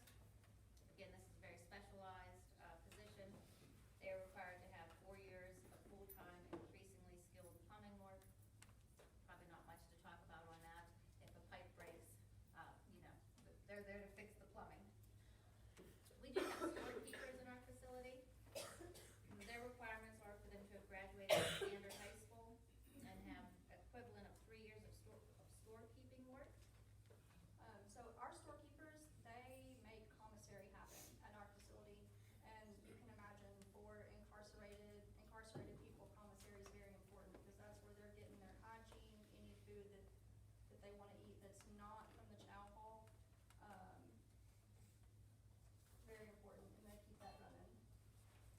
And we also have, not at our facility, we have contracted nurses at our facility. They do our special needs facility in Nashville. They do have state nurses who work for the state at the facilities. So they are required to be currently licensed as a registered nurse. And duties that a nurse would in a hospital. The only difference is they're performing those duties in our prisons. So that is a very important role that we have in our facilities. We have a recreation specialist in our facility. They're required to have graduated from an accredited college or university with a bachelor's degree in recreation or related field and have experience equivalent to 2 full years of professional recreation work. So our rec specialist just supervises recreation and makes sure that, he's following policy on that, because there are very strict, rules and procedures for how these offenders get rec time, because it's proven that if they have an outlet, they're less likely to be disruptive inside the facility. So we have an outdoor field where they can have free weights and access to room to run, play ball, stuff like that. And then we also have a gymnasium where they can come in on like rainy days and when it's colder. And we have instructors, so our principal is responsible for a team of instructors. Attorney Center, we have, I think right now, I wanna say 12 instructors. So their requirement is possession of a certification by the Tennessee Department of Education. It could be in a specialty area. I'll let you talk a little bit about the teachers, what they do, maybe the programs that we have. Okay, so TCAP comes in and we have instructors that cover those vocational courses. And we have general ed teachers. We also have a teacher in classroom set aside for our young adult offenders, because we have a whole program set aside for offenders 18 to 25. It's supposed to be set up in like a therapeutic community type thing, a little stricter in the hopes that we can release them, because they will be releasing. But ABE is our biggest running program, and we graduate quite a few men out of those classes. So in our facilities, I know that we have, like a hairstyling We have program, cosmetology, cosmetology that are computer information technology, and then building trades and carpentry that they can take. So we do have the program set up to build interest and give them something to build off of, when they leave our facilities. So that's kind of just a quick rundown of some, like I said, it's not all encompassing, but some of the positions in our facility. Yes. What percentage are your positions filled? And then talk to us a little bit about, what kind of demeanor you're looking for someone that can handle working in prison system. Okay, great question. Excuse me. Our correctional officer positions, right now we are filled at about 65%. So we have a long way to go. Prior to the state of Tennessee increasing the wage for corrections officers, we were running at about 45% of our staff for corrections officers, which was super scary. Because that meant, our guys and gals working there, boy, they were working a lot of overtime. So definitely not a place that, we want to stay operating at. So we've been slowly increasing those positions. Now our staff, all the rest of the staff minus corrections officers, we usually hang in at usually about a 10 to 15% vacancy rate. So these positions do get, we don't normally have a problem filling them. And I really like the question of, what type of people are we looking for in type of work. And I can honestly say, and I've only worked here for a year and a half, I've been in HR for 18 years, but I kind of questioned that myself. And my father was a corrections officer. He worked for the state of Pennsylvania for 35 years, but I never really put too much thought other than, knowing that, hey, my dad worked in the prison. So seeing the types of people, I can honestly say, we look for all types. There is not a type of person who works in our setting. We just look for the person, one, who you have to be comfortable knowing where you're working. And sometimes that takes a while for you to be comfortable knowing where you're working, because no matter where you work in the prison, some people have the assumption, well, I'm administrative, I won't have to see any of the offenders. their job is to clean the trash cans, wash the floors, so they're in the hallway with you. You know, we could get a phone call that, hey, you have to go down in HSA, which is our high security annex, and you're walking down there, you know, so you're grabbing a radio, and down, we have about 10,000 steps you have to get down to our compound. So you're still gonna be around offenders no matter what position you take in a facility. So really, we're looking for someone who can either have that comfort level coming in or be able to build on that comfort level. And we get more of the people wanting to build on that comfort level because you just don't know what you're walking. If you've never worked in a facility, you have no idea, you know, your mind can't tell you what type of work environment you're gonna be in until you get there. So really, we just look for the people who meet the minimum requirements, and are willing to make a difference in our prison system. What about pay and benefits? Pay and benefits, well, the correctional officers now start at $44,520 a year. We also offer a $5,000 sign-on bonus to get them in there.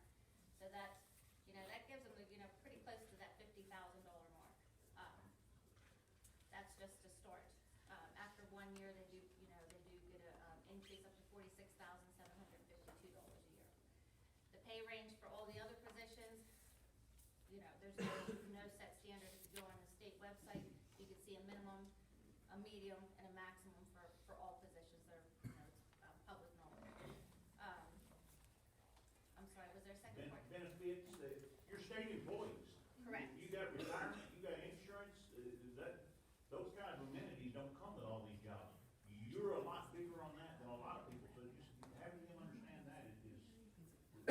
Sure, absolutely, and that's a big draw, that's one reason it brings a lot of people to our facilities, is the benefits.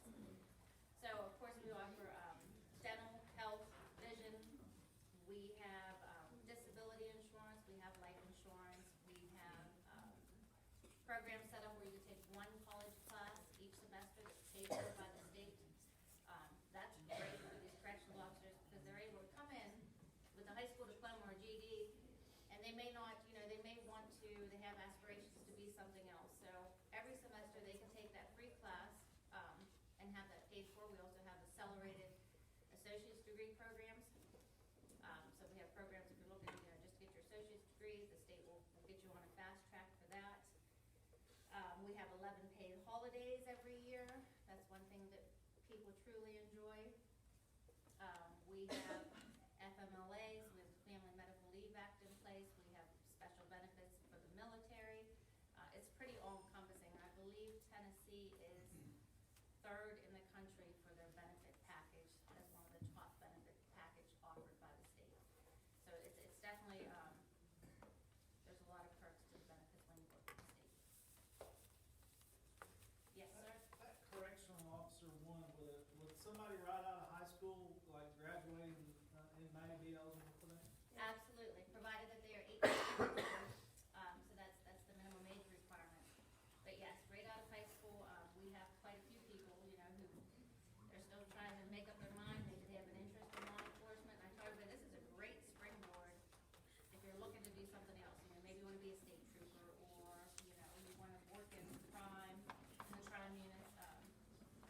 You can get your foot in the door early. There's a wealth of knowledge to learn in this position, and they're going to be paid well. You know, for someone without that education, it can be a great springboard. We have a lot of people come there thinking, well, you know, I have a 5-year plan to be this, but we capture a lot of people in this business who really enjoy what they do. We have a lot of people who truly enjoy the work that they do. So a lot of people stay there. They're happy to be in the correctional officer in our facility. My father started as a correctional officer when that prison first opened, and he's retired now, but he spent 35 years there. Right, absolutely. Well, let him know we tell him thank you. It can also be a springboard, not just into law enforcement, but other departments within the state. Got time for about 1 or 2 more questions? Did you have one, sir? Do they have to go to academies? They do. So we do require a 1-month training. So that is usually done in Tullahoma. We send them out, but I know recently, sometime with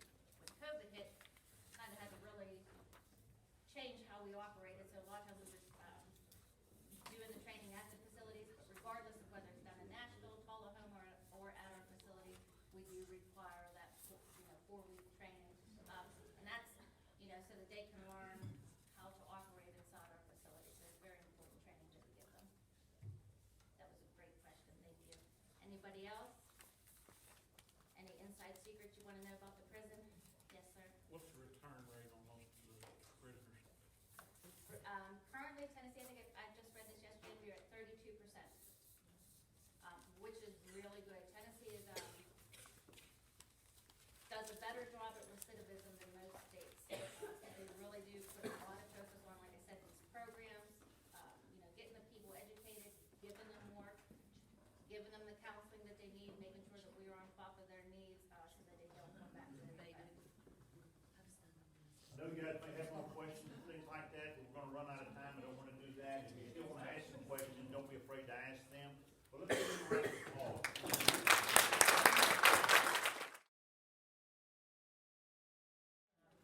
I'm Betty Haskins, and I'm the Director of Nursing at Camden Hospital. I've been there about 24 years, and it has been like a family to me. We're fortunate to have our hospital here in this area, and just appreciate all the support that y'all have given us, especially over the past couple of years. It's been a hard couple of years for healthcare workers and also for education, I'm sure.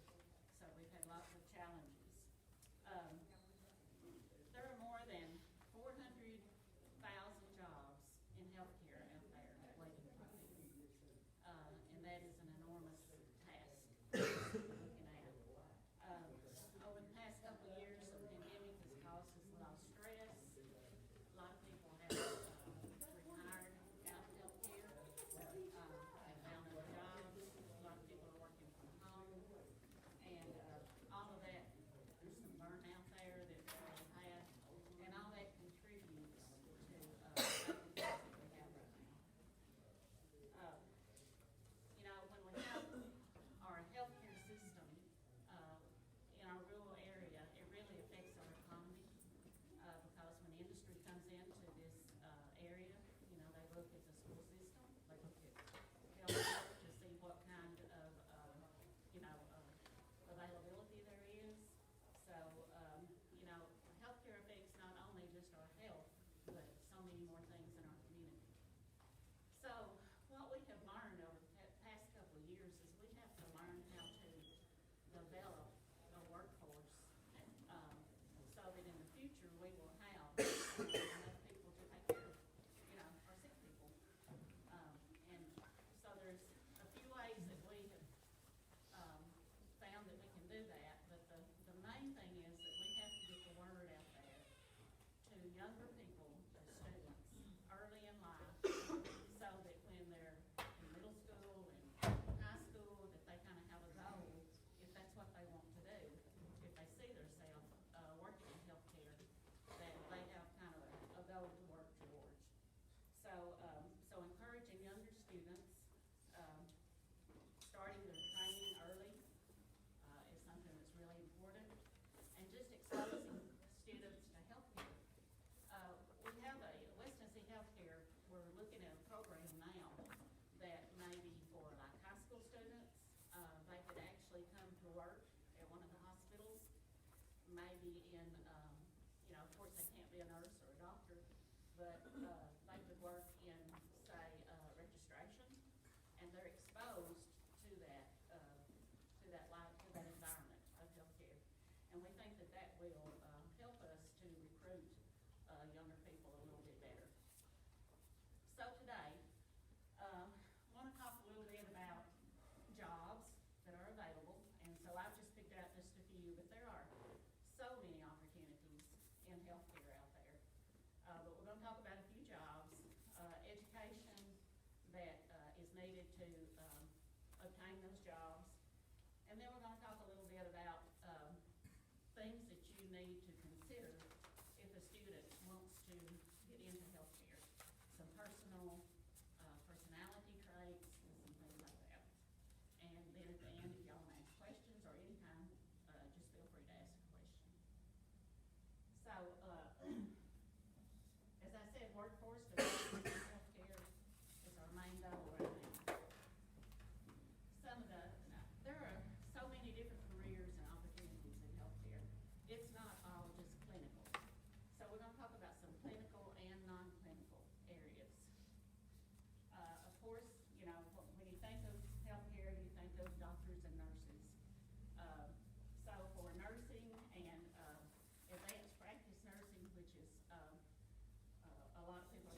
lots of, opportunities there.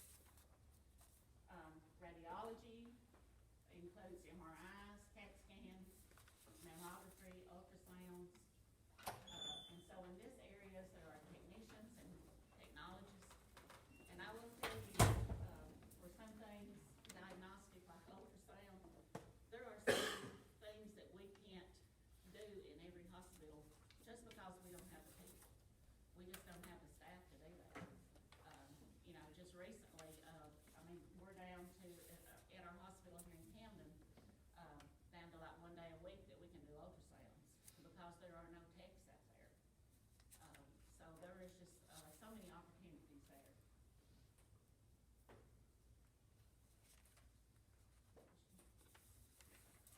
Okay, and, laboratory, the medical laboratory, depending on your, if you're a technician or technologist, you can have a bachelor's degree.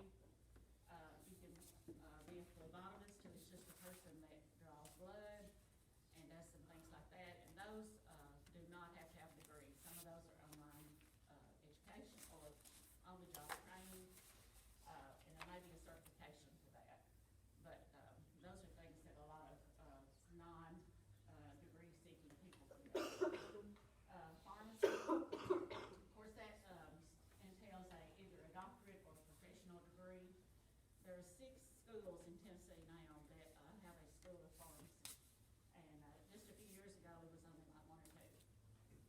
So, you know, there's a lot of opportunity there. Pharmacy techs is a non-degree, job.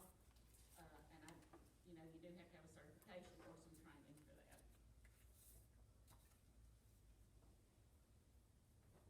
Physical therapy, there again, a doctorate or professional degree for the physical therapist.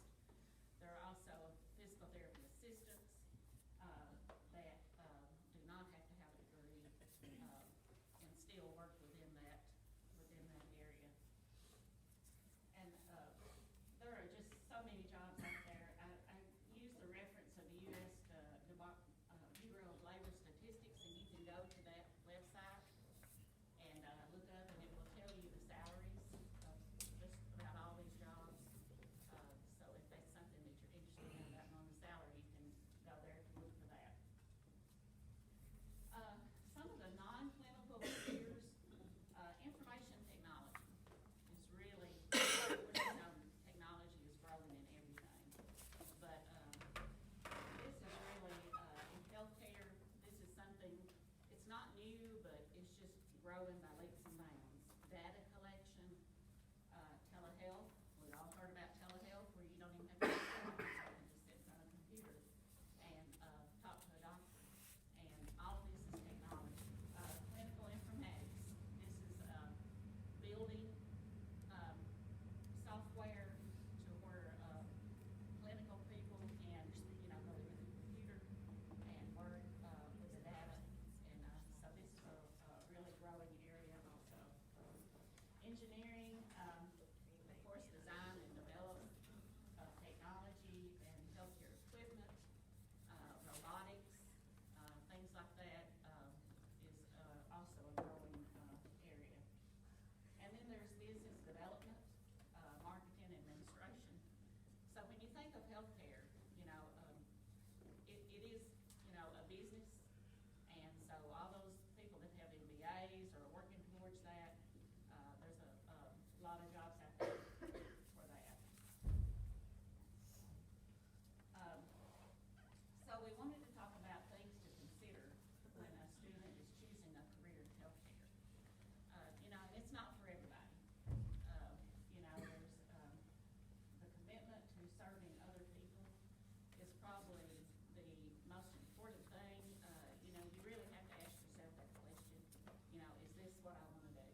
they wanna spend that long doing their education.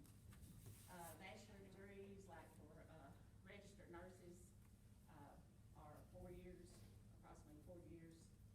There's a lot of online programs out there that you can, do maybe faster and do some of the clinical, with that. And a master's or a doctorate is approximately about 6 years. Salaries, for RNs, the average salary, annual salary, starting out is about $60,000 to $70,000, which is, a lot of, reason that people get into healthcare, because, I mean, it is a good paying job, most of them. And, laboratory techs are about 50,000, and these are just averages. And, like I said, you can go on that website of the, Department of Labor Statistics and, look and see what, job that you're interested in and get those averages. So, when a student, thinks about going into healthcare, they really want to know the cost of education also. Because a lot of physicians, most physicians come out owing a lot of debt. A lot of nurses come out owing a lot of debt. So, that is something to consider. And as I said before, job opportunities, there's about $400,000, 400,000 new jobs each year. So, the jobs are out there. I know when I became a nurse, and I didn't become a nurse until I was a little bit later in life. I had worked at some of the factories around and different things, and, somebody told me one day, and I had drawn employment, you know, for a lot of factories when they closed down. And somebody told me, said, you will never draw an employment again. And so, that was true, because I've always had a job since then. I also have to consider the lifestyle. A lot of these jobs, you're on call, you're working weekends, you're working nights. So it's not, all the jobs are not just a Monday through Friday job. You know, I've missed, many holidays with my family, Christmases, birthdays and things, because, you know, I was scheduled to work. So that is just part of this career. And another major factor is, you must be a team player. You have interactions with, your coworkers, doctors, with patients, but you have to be a team player to be in healthcare, because we all depend on each other to, give the best care that we can to our patients. Personality, you know, values and goals, you know, like I said, you know, some people, you know, just wanna go to work and, you know, just earn a paycheck, but you have to have a little bit of, empathy, compassion, when you're working in healthcare. It's a hard job, you know, it's physically, mentally a hard job. And, you have to use a lot of critical thinking skills. Nobody's gonna tell you everything that you need to do.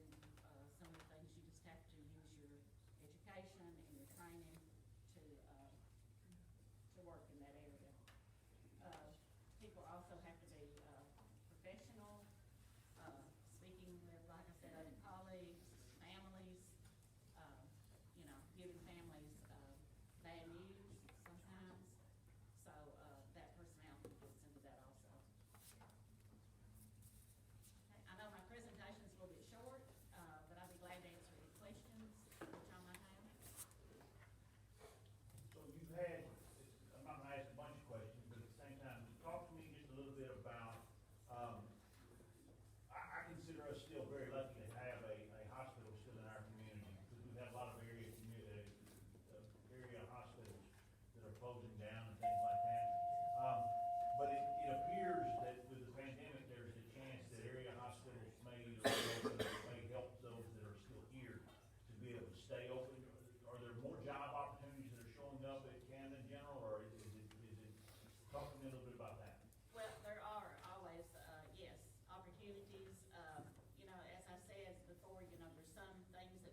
early, but we're gonna go ahead and let you guys go to lunch now.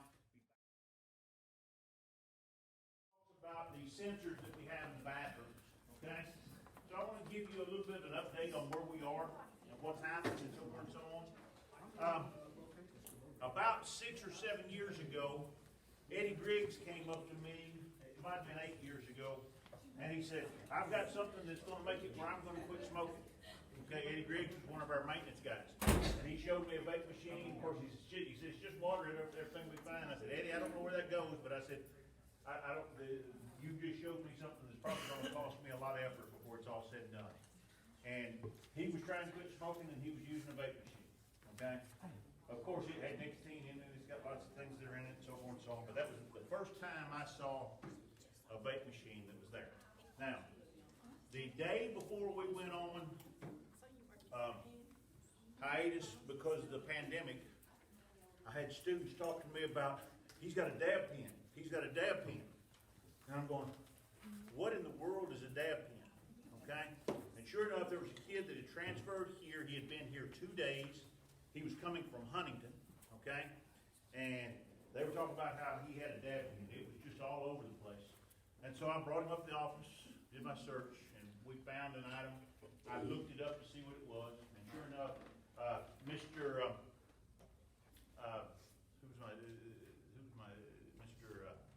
Who's my SRO? Mr. Inman, Officer Inman. He was there, and I said, I need to do a field test on this, and so we broke it open and did a field test, and it was THC positive. It turned as purple as you could get. If it turned purple, then it was THC positive. And I called Mr. Florence and I said, this is getting ready to be a problem. Well, the next day, the whole world was shut down because of the pandemic. That young man never enrolled in school again here, and so we never got to deal with it. But during that hiatus of being out, sure enough, it was a growing subject.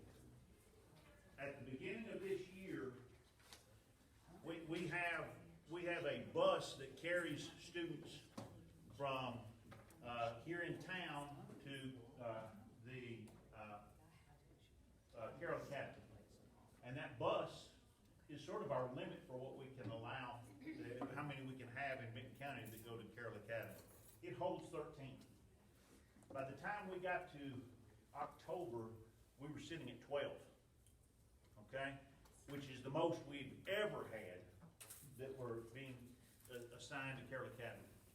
And so we knew that we were in an epidemic stage of what was happening, and we knew that that was going to be a challenge.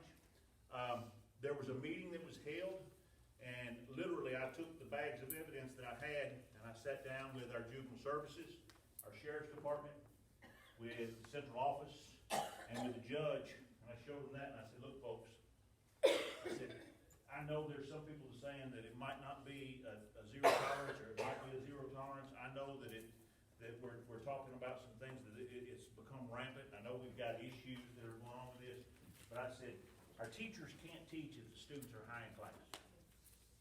And I said, if we don't do something to stop this, then teaching is going to eventually come to a halt completely, and we're really in trouble.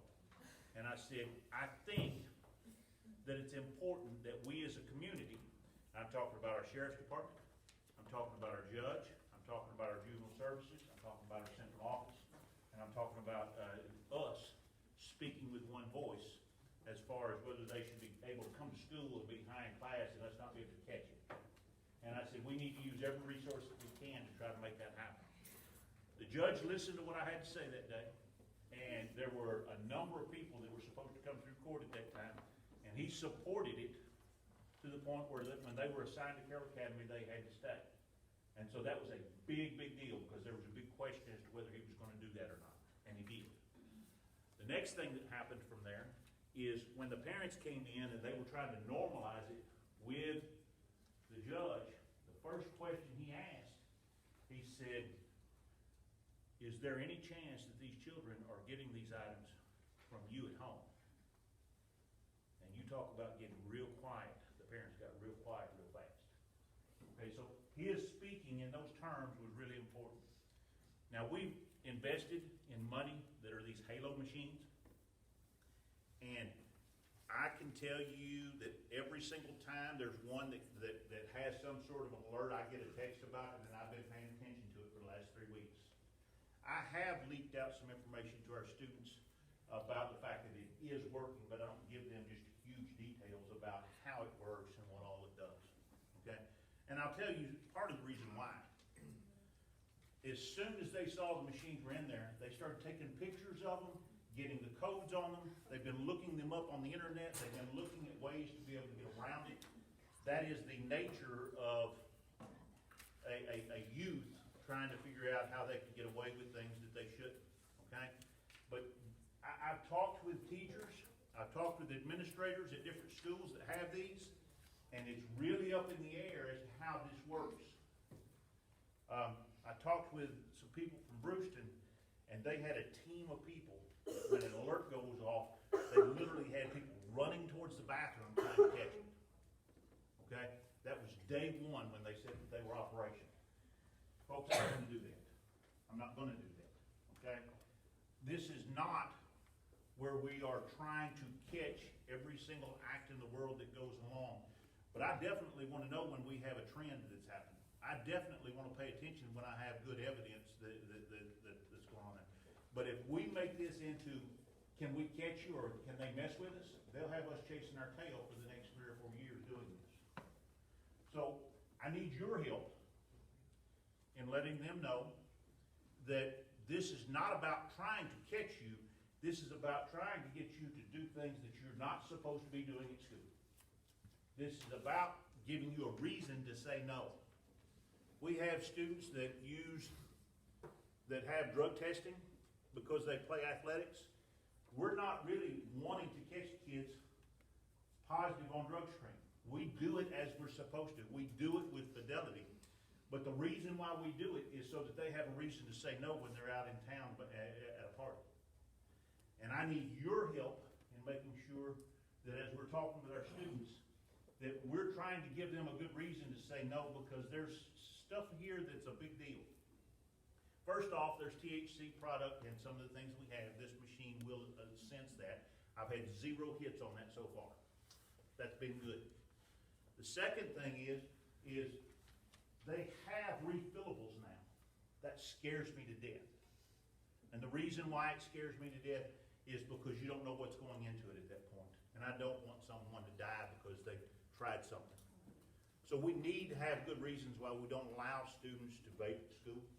We need to pay attention to what we're doing.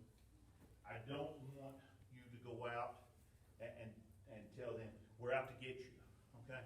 But I want you to teach our students that this is not something that's allowed at school, and they need to stop.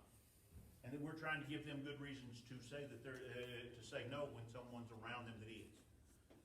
The people that are doing that, I can use this information to help me, but I can tell you it's not for instance, I get a text every time the bell rings, okay?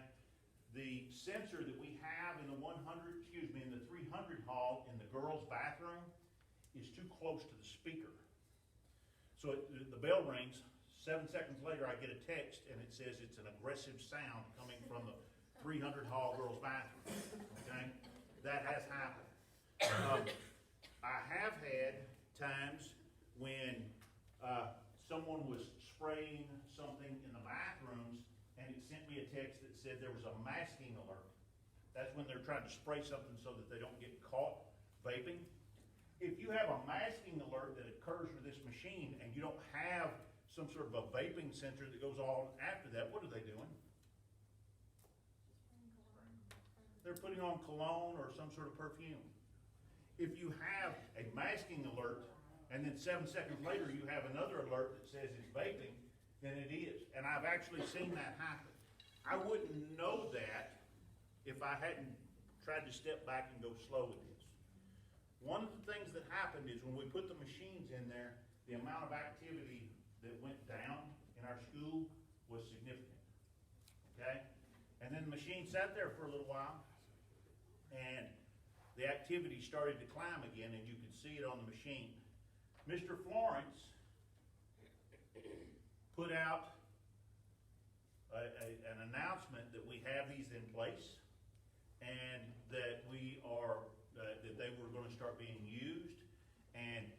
That day, I had 32 events that I had received as text messages. The next day after the announcements went off, we had 4. Okay? So the message that you send and the message that he sends is probably better than the punishment that comes from it. It doesn't mean that I won't pay attention to what's going on. It doesn't mean that I won't use it to catch things. But I need you to know, and I need our students to know, that we're trying to encourage them not to do things they're not supposed to. It's not any different than we don't want them drinking and driving. We don't want them texting and driving. We don't want them doing things that can hurt themselves. And so, as you're hearing this, if you have questions about this, I don't want you to think that I'm trying to hide things from you, but how we sell the message is more important than what we do with it. And I think that's important. And so I do encourage you to tell students that if they're seeing something that's going on, don't be afraid to let us know. We are doing this to protect their health and to give them a reason to stay away from things they shouldn't be doing, because it's really scary to me what's out there. It's more scary to me what's out there now. There was literally a refillable in East Tennessee that had fentanyl in it, and it caused cancer. So I'm really trying to protect against that. But I want you to know right now, kids, just like when we went to school, are going to do things and try things that they shouldn't. And it doesn't make them out to be good or bad, and we're not out to criminalize all of them. But at the same time, your education, your influence on our kids needs to be that we're trying to teach them to stay away from things that cause them danger. It's not that we're out to get them and make them all into bad people. Now, that was going to be a half-hour presentation. How did I do? Fabulous. Okay? I thought it was great. So, are there any questions that you have? Are there any questions that you have immediately about that before we go forward? Can you tell us where these things are in the building? You can see them, but they're in the bathrooms for the most part, okay? And they're in specific bathrooms. And I don't want to tell kids where they are and where they aren't. So that's a catch. But my first thought was I was going to get a team of people and we were going to pay attention and we were going to do that. I don't want us to have the appearance of being someone that's chasing our tail, okay? And so from now through this school year, I'm going to continue to gather evidence. I'm going to take times when I know that I can address something, and I'm going to make sure that they know that I'll do it.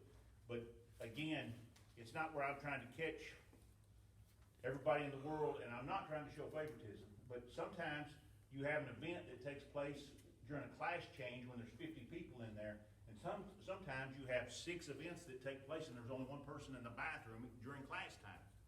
There's a lot of difference in evidence there. And then sometimes you wait for 30 minutes before you search them, and you don't tell them, hey, it's because of this. It might be because I heard word that you may have something on you should. And so this layer of information is there, and we're getting information from it, and we're going to use it. But I don't want you to think of it as the thing that all of a sudden stops this activity, because kids are going to do things that they shouldn't, and that doesn't make them all bad. Any other questions? Did I answer your question? Okay. So I was in a meeting the other day. Come on in. A little bit late. She got stuck at the plant. Does everybody know what Chemours is? Does everybody? It's right over the river, right there, the chemical plant. One of the things that's different about Chemours and the thing that is typically associated with chemical plants is that our focus and our corporate commitment is to become a sustainable resource as far as making sure that we're reducing our carbon footprint. We're not throwing stuff in the water outside the plant, hurting our community. We do work a whole bunch with the community, and we try really hard to be good partners and good neighbors. And so I'll just start by telling you a little bit about me. I've worked in 32 countries around the world. I have 25 years of HR experience, and I decided that New Johnsonville, Tennessee, is where I'm gonna retire. And, I can tell you the grass is not greener, on the other side, as many people think around here. I'm not a native, I'm not from here, but I plan to stay here, from Columbus, Ohio, and just got out of a 5-year stint in New York City. So I'm in a little bit of culture shock. I'm working on it. And there's a strange, unfamiliar twang that keeps coming out of my mouth. I've said y'all at least 5 times, I don't know, in the last week, and that's new, you know, it's you guys, where we're from. And, but I'm learning. But one of the things that I can tell you is that Chemours is a great job. I have worked for multiple Fortune 500 companies in aerospace, in medical device, in glass manufacturing, and this chemical plant is definitely the best job I've ever had. I've been here since October, and truly it's about the people, but it's also about how the company treats the people.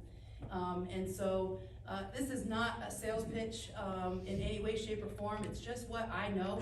I can only talk about what I know and where I've been and what I've seen and what I hope will be the future is the people from this area growing up here with good values, good morals, and good work ethic, and coming into the plant and providing and contributing, because if there's one goal I have, it's to make sure that the plant is still standing 20 years from now and 40 years from now for everybody to still continue to contribute not only to the community, but to the betterment of their lives. And so when it comes to opportunities, we could talk about all the different jobs and opportunities that are available, but the most important thing to me, really truly, is that kids get a really good, grounded, solid foundation as far as learning is concerned, and then we teach.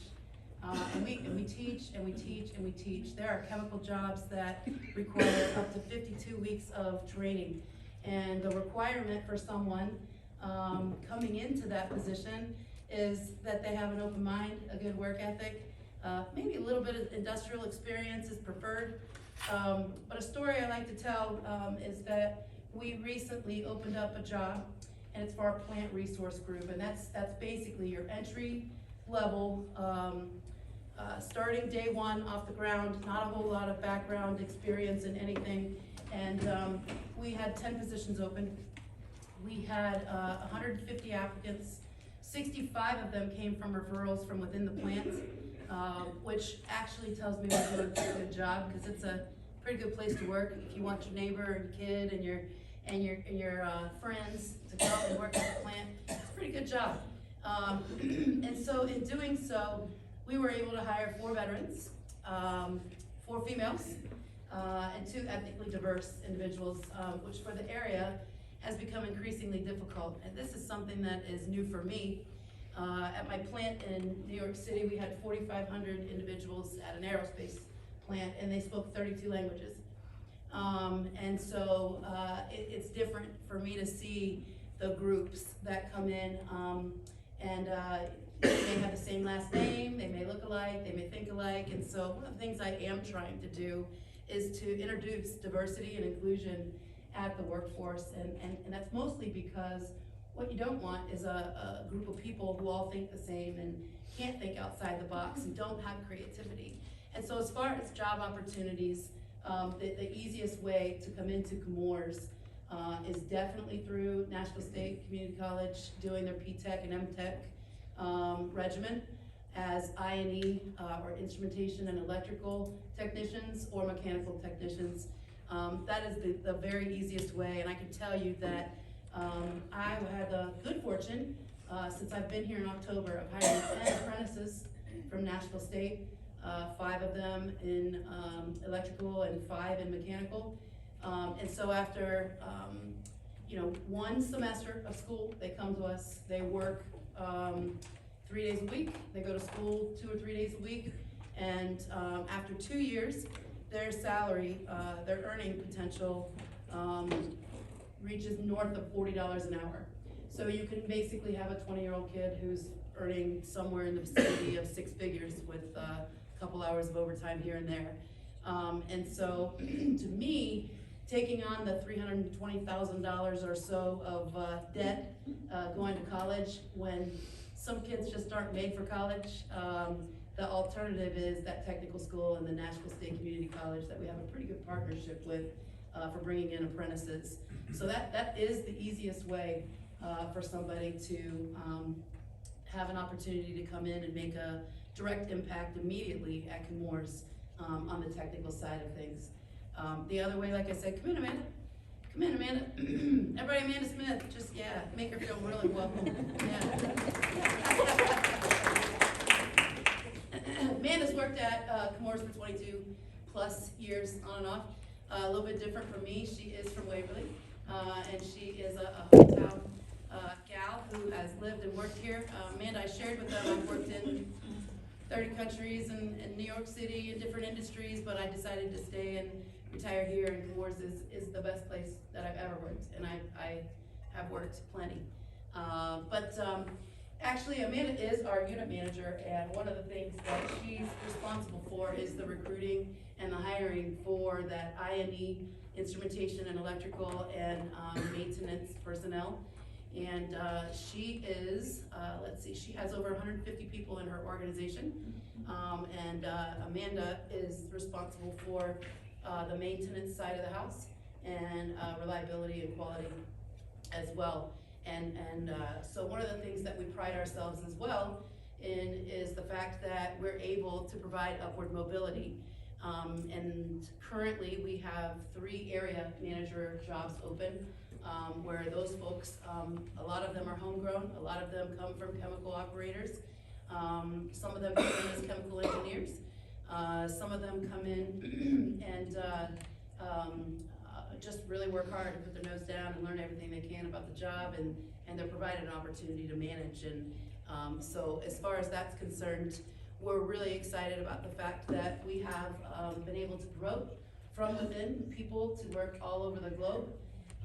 So the positions that we have open, one gentleman is moving over to our Georgia Mines site, and he's gonna be the mine manager over there, which obviously creates opportunity for us within.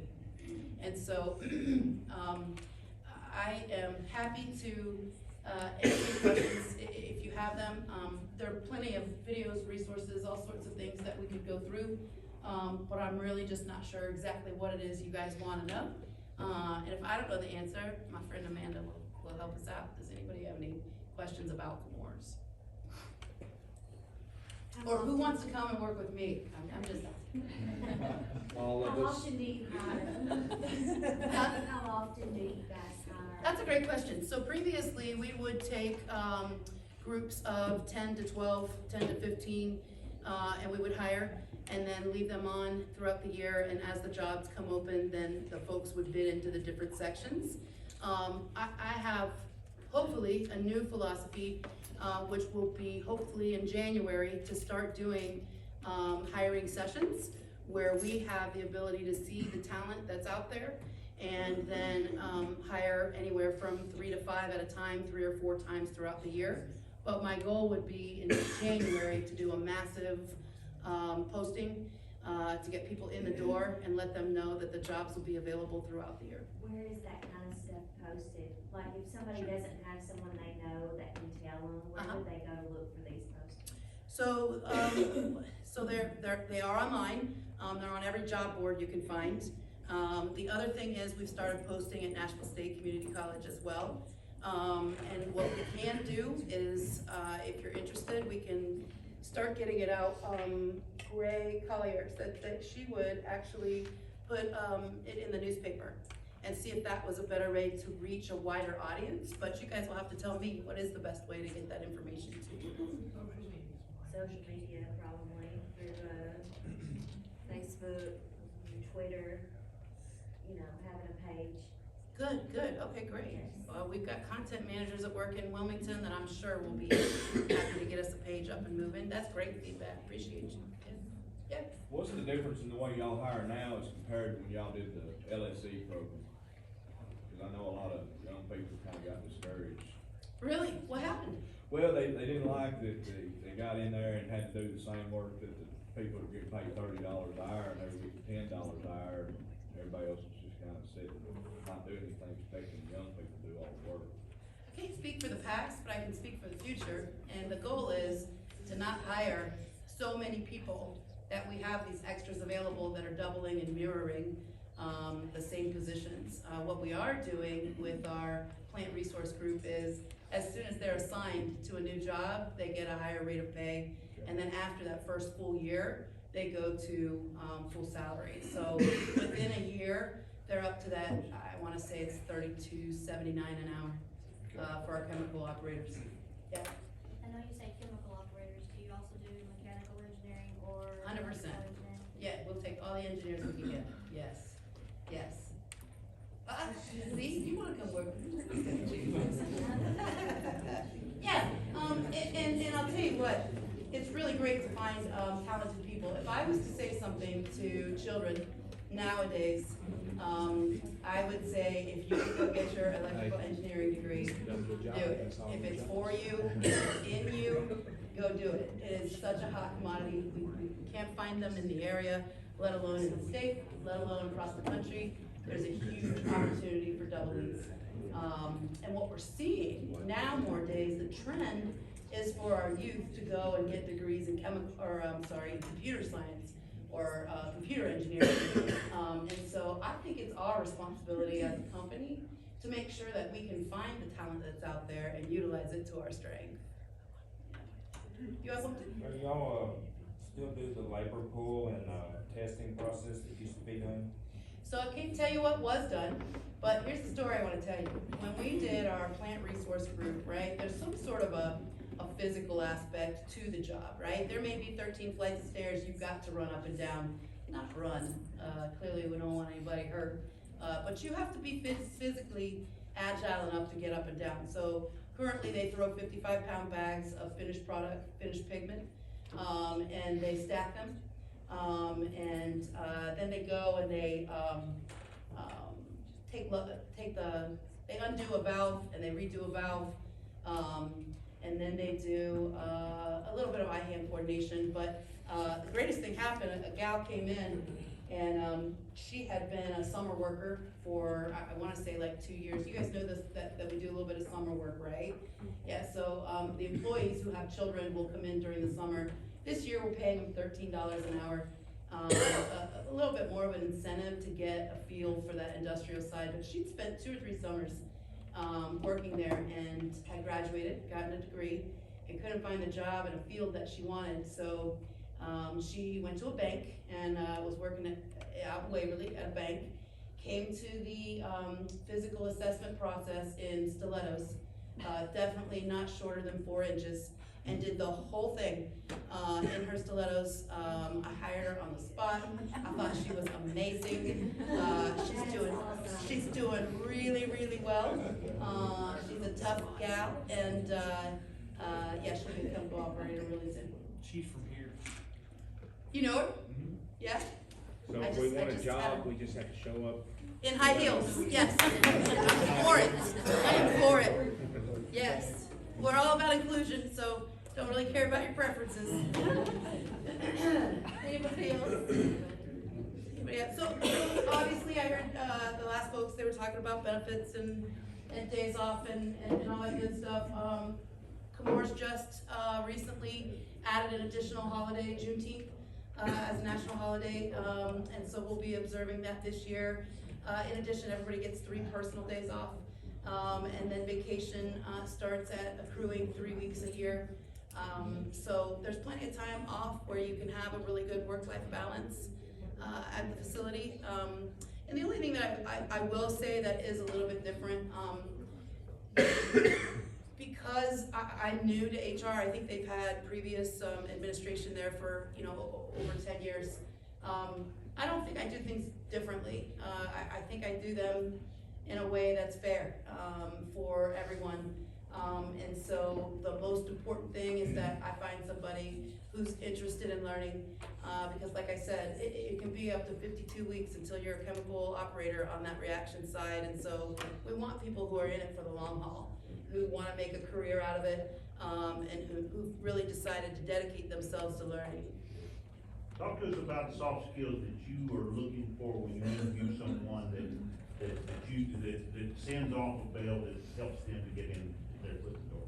So my very favorite question that I asked just about everybody, and you can tell them, because I'd love for them to practice and tell it to me, but why should I hire you?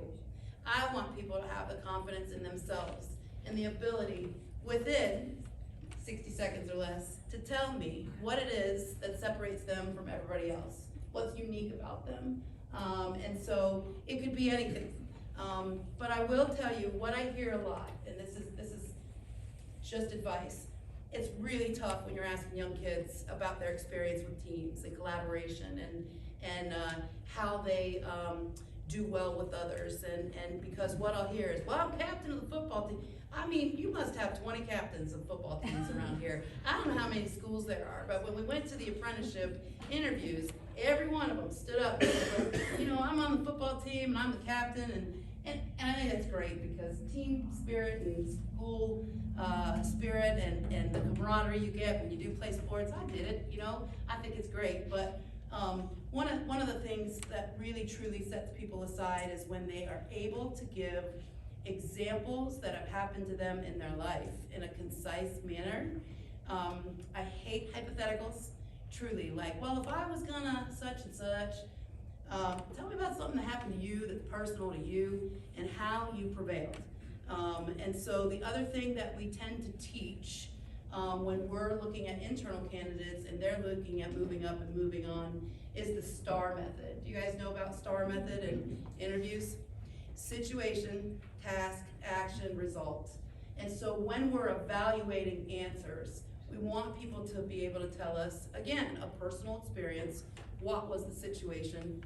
What was the task at hand, or what were you trying to accomplish?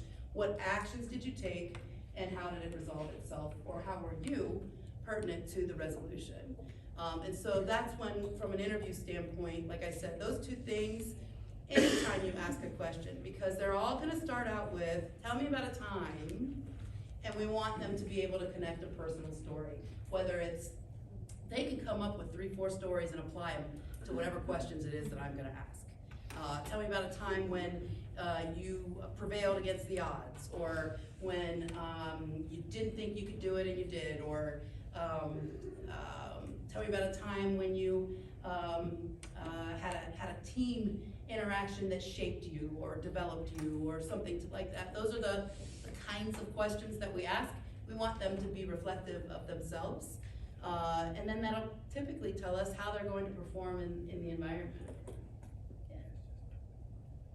What else? Amanda, would you like to talk? Because well, there was a question about engineers, so maybe I would Go just ahead. add to that. You know, from an engineering standpoint, we have electrical engineers, reliability engineers, maintenance engineers, chemical, environmental. We also have a little outside of the engineering space, safety specialists, occupational health specialists. We have a nurse or nurse practitioner. So there's some other fields too where we have, you know, maybe not as many, but we do have some. We have chemists and PhD chemists as well. So there's really a large variety from what do we look for and what do we hire to fill our needs. Chemours also has what I think is a pretty good tuition reimbursement program. So my background, I was an apprentice.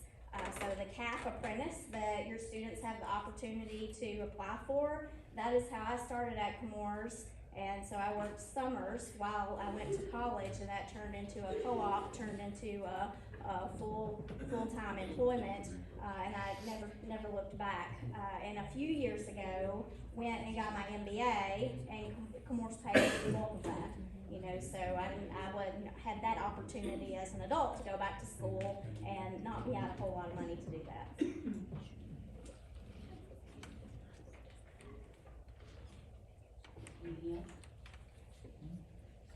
Okay, so we've got a couple of minutes for questions if you have any about this. Again, think of things that you can do to help your students to learn more about ways to enter into this process if you got anything. I appreciate y'all telling me that it's important for you to find out what's happening around on social media. That's important, and that's something that I can take back with me, so I appreciate your time today.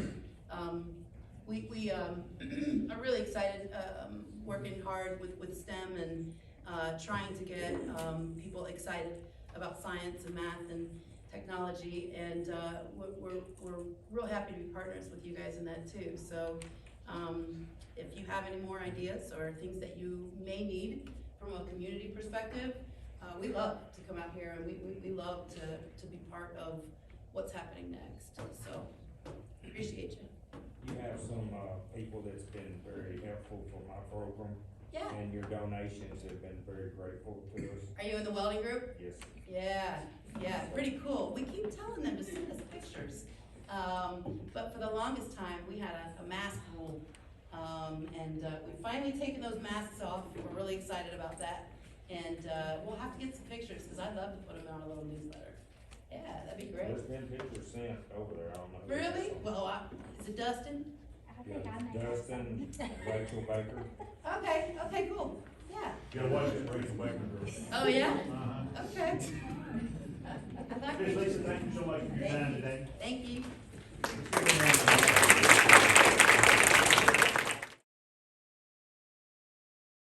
Kids do much after high school if they can't complete high school. So we know this is a big partnership with you guys, but Emily's done a great job this year, and she really, she hit the ground running. It was an interesting time, I'm sure.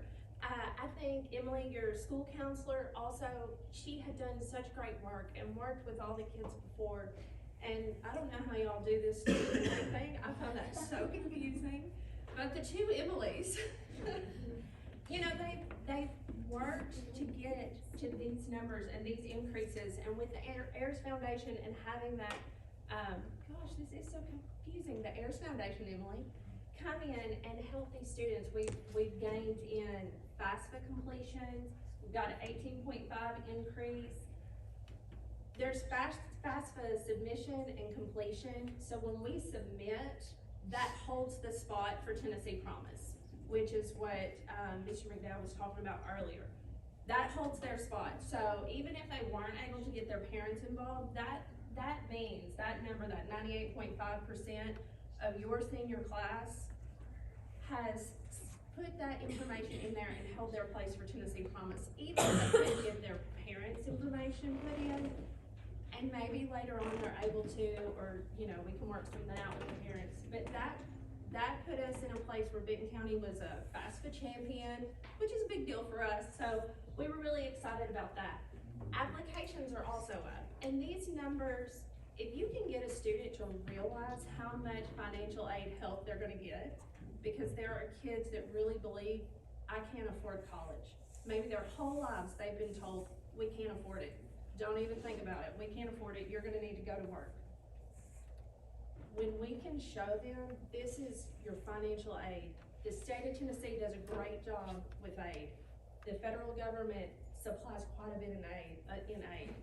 If we can show them the possibilities, then they complete those applications, and hopefully they enroll, and hopefully they complete. So Jackson State applications were up 48%, 70% increase in students that signed to attend the TCAP programs, and those are just your local TCAP programs. So we're really excited. We think we've made some great gains here, and I think there's more to come. Because when the culture of the school changes, your students begin to see what last year's senior class did. And that opens up their mind to the possibilities for them. So we're just really excited about all the increases and the great work y'all have done. And I just want to echo off of Angela here that without you guys and letting your students come see me when they ask, without y'all, I would not be able to do my job. So I greatly appreciate you guys and the hard work that you do, because what you do is important, and I'm very, very thankful for you guys. So what the students know about me is that I'm always asking them, okay, well, what if this doesn't work out? What are you gonna do?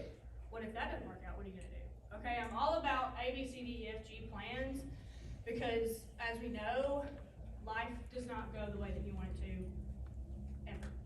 Okay, plans change, And so I want these students to be prepared for whatever comes their way. If a life situation happens in the summer, they have an application on standby in case they have to use that, okay?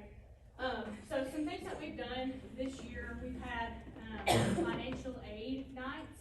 We had 2 quarterly events, so after school appointments during FAFSA season especially, I was staying late hours doing FAFSAs whenever parents could get off, whatever that be.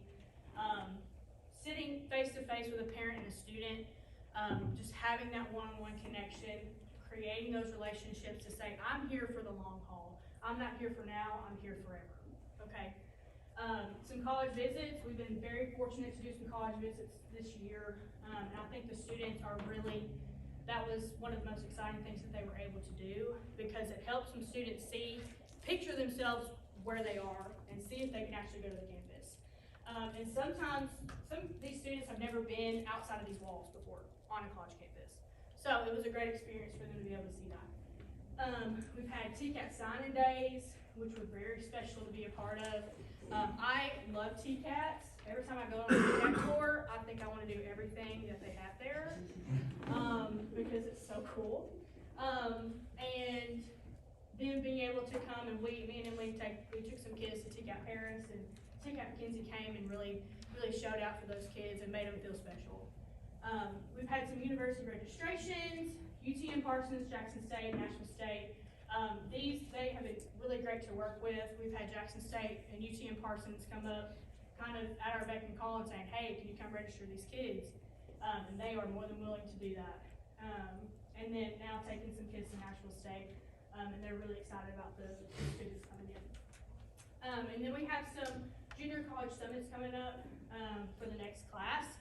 So actually tomorrow, you guys know, we have our National Guard Symposium, Junior Senior Symposium, gives the juniors some exposure for schools. And then we also have another one sponsored by the Harris Foundation on May 12th at UTM Parsons. Have about 13 college sessions. It's like a rotating admission sessions for them to sit with each college, ask questions, learn more about them, all that kind of stuff. Anywhere from Bethel for a private university, Austin Peay from a public, to TCAT and community colleges in there as well. So we've been busy, but a lot of fun along the way. Let's talk about summer, and I know some people right now are counting down the days until summer gets here. Some of you are going, oh my gosh, there's only so many days until summer. I totally get lots of mixed emotions about summer. Want to point out something that will shock students every year that we talk to them, because like I said, I've been doing this 6 or 7 years. No matter how many times I tell a student we're here during the summer, they're still like, yeah, like here spiritually, right? Like you're just like, you're supportive, and it's like, no, we are 12-month employees, and so that means Monday through Thursday, all through the summer, we are actually in our schools, still taking appointments. Why is that? That is actually one of our craziest and busiest seasons. This is when we are assisting with financial aid verification, and just in case, they've done the FAFSA. You've heard 98.5% submitted some version of the FAFSA. Well, we may have some extra paperwork that needs to be done. We may need extra parent paperwork. They may change schools. Anything can happen during that time. Orientations are going on. We're encouraging our students right now, sign up for the earliest orientation that you can get so you can get the best classes, because all of you can probably attest that no one wants an 8 a.m. class at any point of their life.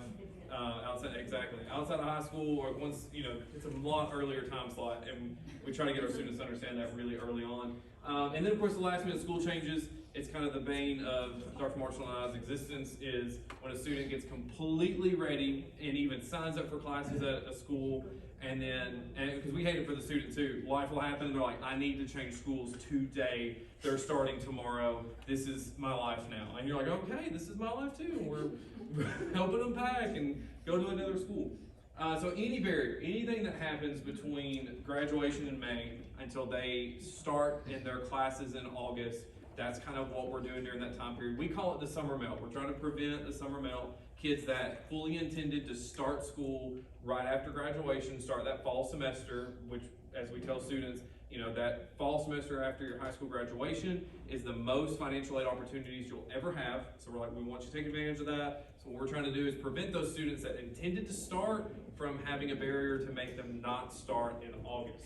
And so the Monday through Thursday starts right after Memorial Day. So we do take our Fridays after Memorial Day up until the start of in-service. But Fridays is the only day. So Monday through Thursday, we're gonna be here, we're gonna be making appointments, we're gonna be reaching out to students, and we could have all of them right here in front of us right now and tell them this, and then when we call them in June, they're like, who are you? Where do you work? I didn't think I'd ever hear from them again, or I saw it on the caller ID, the school's number, and I was like, oh, I probably shouldn't answer this. Like, no, it's fine, you get to keep the paper, that's not what we're here talking about. Like, they let the lunch charge go, we're gonna let the lunch charge go, we need to talk about college. So that's what summers look like for us, and that's every year, and so that's something we're really looking forward to with our students this year. But let's talk about beyond summer. So after these students graduate, this is our first graduating class of AIRS students that we're working with. Like Emily mentioned, we are 100% with every student. So there is not a selective group that we work with. There's not an application process, not a selection process. It's 100% of students. So what happens after graduation? Let's say that student is what you would call a traditional college student. They go to any kind of college program in the fall after their high school graduation. Some of the services that we offer are, we do help with the FAFSA.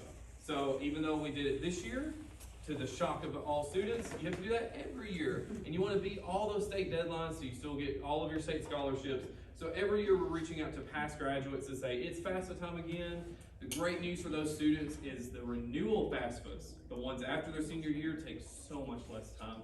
The FSA IDs are already created. They're probably going to the same school. They know now who does their taxes and where to get those taxes at. It goes a little bit faster. We want to make sure to beat those state deadlines. They are able to meet here, and so they're able to come back to their high school, much to their surprise, or do that over the phone, over email, any way that we can to help them get that completed. So we take appointments. We might do a formal, past grad FAFSA event, anything we can do to help them. And then we also help them with scholarships. It's one of the number one questions we get. Hey, I lost this scholarship. How can I get this scholarship? Is there any other opportunities? How do I apply for departmental scholarships? If I transfer, what does that look like? Which goes into another one of the services that we help students with is transferring. Obviously, to transfer, you don't need me to list every single version of what transferring looks like, but just in case, after community college graduation, maybe they want to transfer to a 4-year, go to a different TCAT program. So every TCAT offers different programs. Maybe they want to stay at the same TCAT and they just had friends that told them, hey, this program is probably more for you, and they want to go to a different program. Or maybe they want to leave that TCAT completely and go to another TCAT. Some students think, oh, well, I'm at a TCAT, so I must already be a TCAT student. It's like, no, that's not how it works. We'll help you through the whole process. Some students start at a community college or a 4-year college and go, oh, this was the worst idea ever. I do need to go to TCAT to pick up where I thought I was going to go to begin with. We help them with that. There's financial aid at all of these situations if it's attacked right at the beginning. If we don't ignore the things, like when we're checking on students to say, hey, we noticed you're not in classes, what's going on? And they tell us, well, secretly, I'm going to transfer next spring, so I have just ditched this school, not telling them. It's like, no. Let's complete those classes. That way we can transfer as much money as we can. We call that preventative maintenance. And then maybe they're going to a different 4-year university. So that's some of the things we could work with some of those students. We're also a resource because we have resources at a lot of the colleges in Tennessee and even outside of Tennessee. So if they need to know where an office is, who to talk to in financial aid, maybe they need to change housing. If you've ever had a bad roommate in your life, you know how that goes. And we're also an advocate in appeals. And this is a really important process because maybe some of your students just really did have a bad rap their freshman year and failed and need help to get that financial aid back. Maybe they didn't have a bad rap, maybe they had a really good rap and they had too good of a rap, and then they're like, I need to have a worse rap next year. Like, I need to actually get really honed in and take my schoolwork more seriously. We're gonna help them develop an action plan so that way when they talk to financial aid, it sounds very adult for them to be like, I've realized that I may have gone out too much last year, and this is my study plan for the next 6 months. Here's how I'll improve. So we advocate, help them appeals. But one thing that Emily's touched on that's super important is once they graduate from Camden, so once our Camden graduates, they're always able to come back here and use us as a resource and as an advocate for their education, their training, their certifications, anything. Letter of recommendation, if they need help with applications or FAFSA much further down the line. I still have students from my first graduating class that maybe never started, and their friends were just like, oh, they helped me completely graduate, or maybe they started and dropped out after 2 years. Maybe they fully graduated with a 4-year degree, and then they were like, hey, I need help with my master's, or I didn't like that 4-year degree, now I would like to go do something completely else in a different training, a different certification. So once they're a graduate, they're always an AIR student. We are available to meet with them in our offices, we take their phone calls, we take their emails, and we publicize it as much as we can because we don't ever want them to feel like I've missed the boat. There's never a boat to miss, like they're still in this community a lot of the times. We're here to impact our community.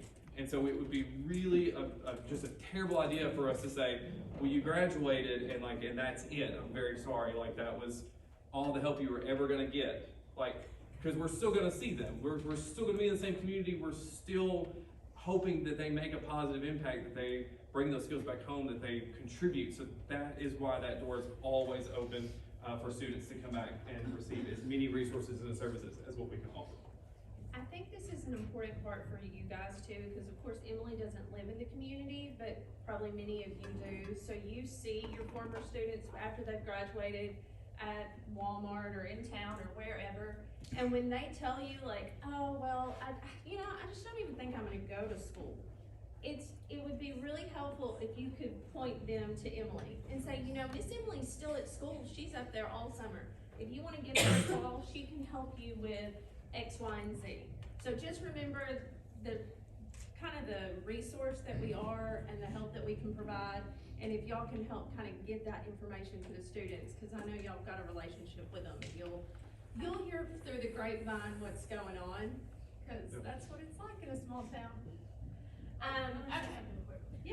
So from us talking with these industries that came in this morning, their whole purpose of this was providing a resource, revenue, income, a place for the students to come back to and be in their community, right? That's what basically they were talking about today. This is the whole purpose of what Mr. Jim and Ms. Janet Ayers, the whole purpose of this is to be in the schools and help our students realize that you go get your certification and you come back home and help your community, make more jobs, be there. And so I think this is definitely applicable to,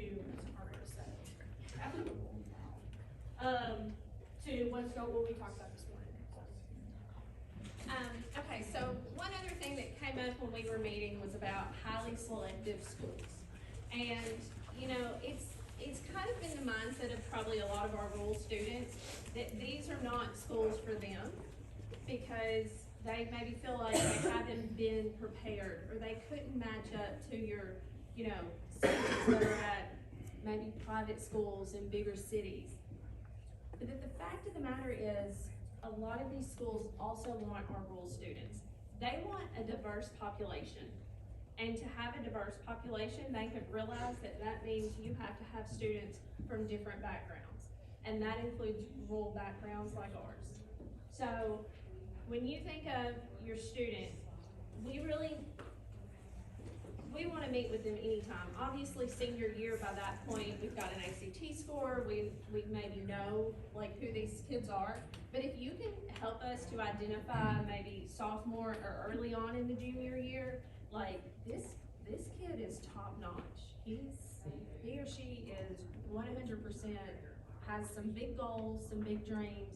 I think we could, those students have opportunities out there. And one of the things that we work on is like a school profile, which you would upload to let the selected colleges and universities know what the offerings are. So it may be that, and I don't know if y'all have AP classes or an IB program, but you always get these questions when you're filling out these forms. And a lot of rural schools don't have those opportunities. But if our students are meeting the highest level of rigor, if that is dual enrollment at a local college, then they've done the highest they can do. And that's where the school profile and the letters of recommendation really come into play. So part of the, y'all had professional development all day, they send us to professional development too. But ours are about writing these letters of recommendation so that we can sell our students and the things they've done in their school systems and their communities to these highly selective institutions. And so we can help the students also sell themselves. Because y'all know, they think like, well, I mean, everybody's done that. It's really not a big deal. They do not brag on themselves. It's a little bit, I don't know, they just feel like it's an odd thing to say how great they are. So we have to pull it out of them, kind of, and then help them understand how great it is and how much they have to brag on themselves. So, I didn't actually read this slide. Yeah, I think we're good. So, it's about just really highlighting the school, what the school offers, and what the student's been able to accomplish at the school. You said that y'all offer the PSAT? Do all the kids take it? Just sophomores, some sophomores. Some, and they just sign up if they wanna sign up? Juniors, excuse me. With those kind of, Yeah, awesome. Well, I think, do y'all have any questions? We must, okay. We're gonna show you something real quick before we take questions. So, yes, so we have a college, or senior signing day, May 10th. And here's a banner that has been made for our students, Went a lot faster than I was like, to sign as they get their certificates, all that kind of stuff, for them to physically see what they've accomplished and for you guys to see what our students have accomplished as well. It's a lot of places, guys. It's travel.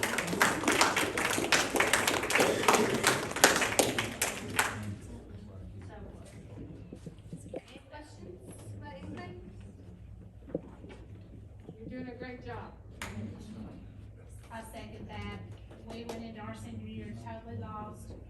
Now we're signed up for college. We've already got our classes signed up, and she thinks Miss Emily hung the moon. So, I do.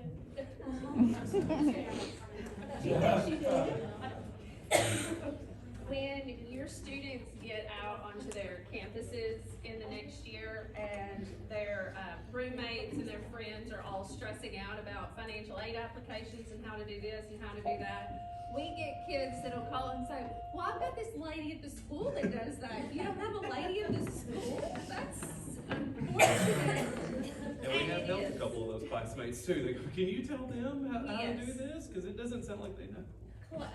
Roommates, boyfriends, parents, you know. Once you know how to do it, it's easy, so no problem. Yeah, bring them here. We'll help them. Well, we thank y'all so much for your time. We appreciate it. If you need anything, please feel free to, let Emily know or reach out to me, and we're gonna do whatever we can to help you guys and help the students here. All right, thank you.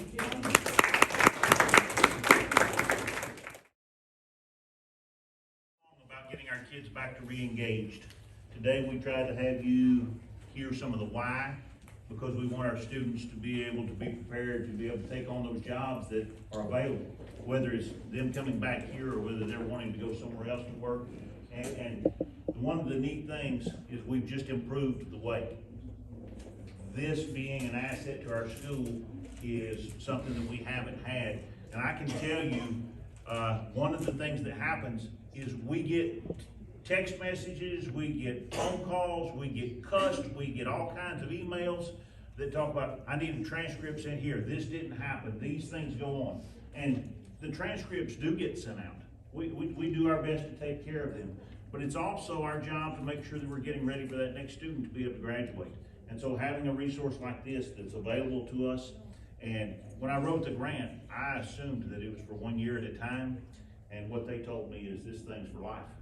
So that resource, as I understand it, is here for a number of years unless the Ayers Foundation goes away or unless we decide that we're not going to support it anymore. And I don't think that's going to be the case. So when you have children that are going to school here, that kind of foundation is there that we haven't had in the past. And I think that's very, very cool. Questions about that?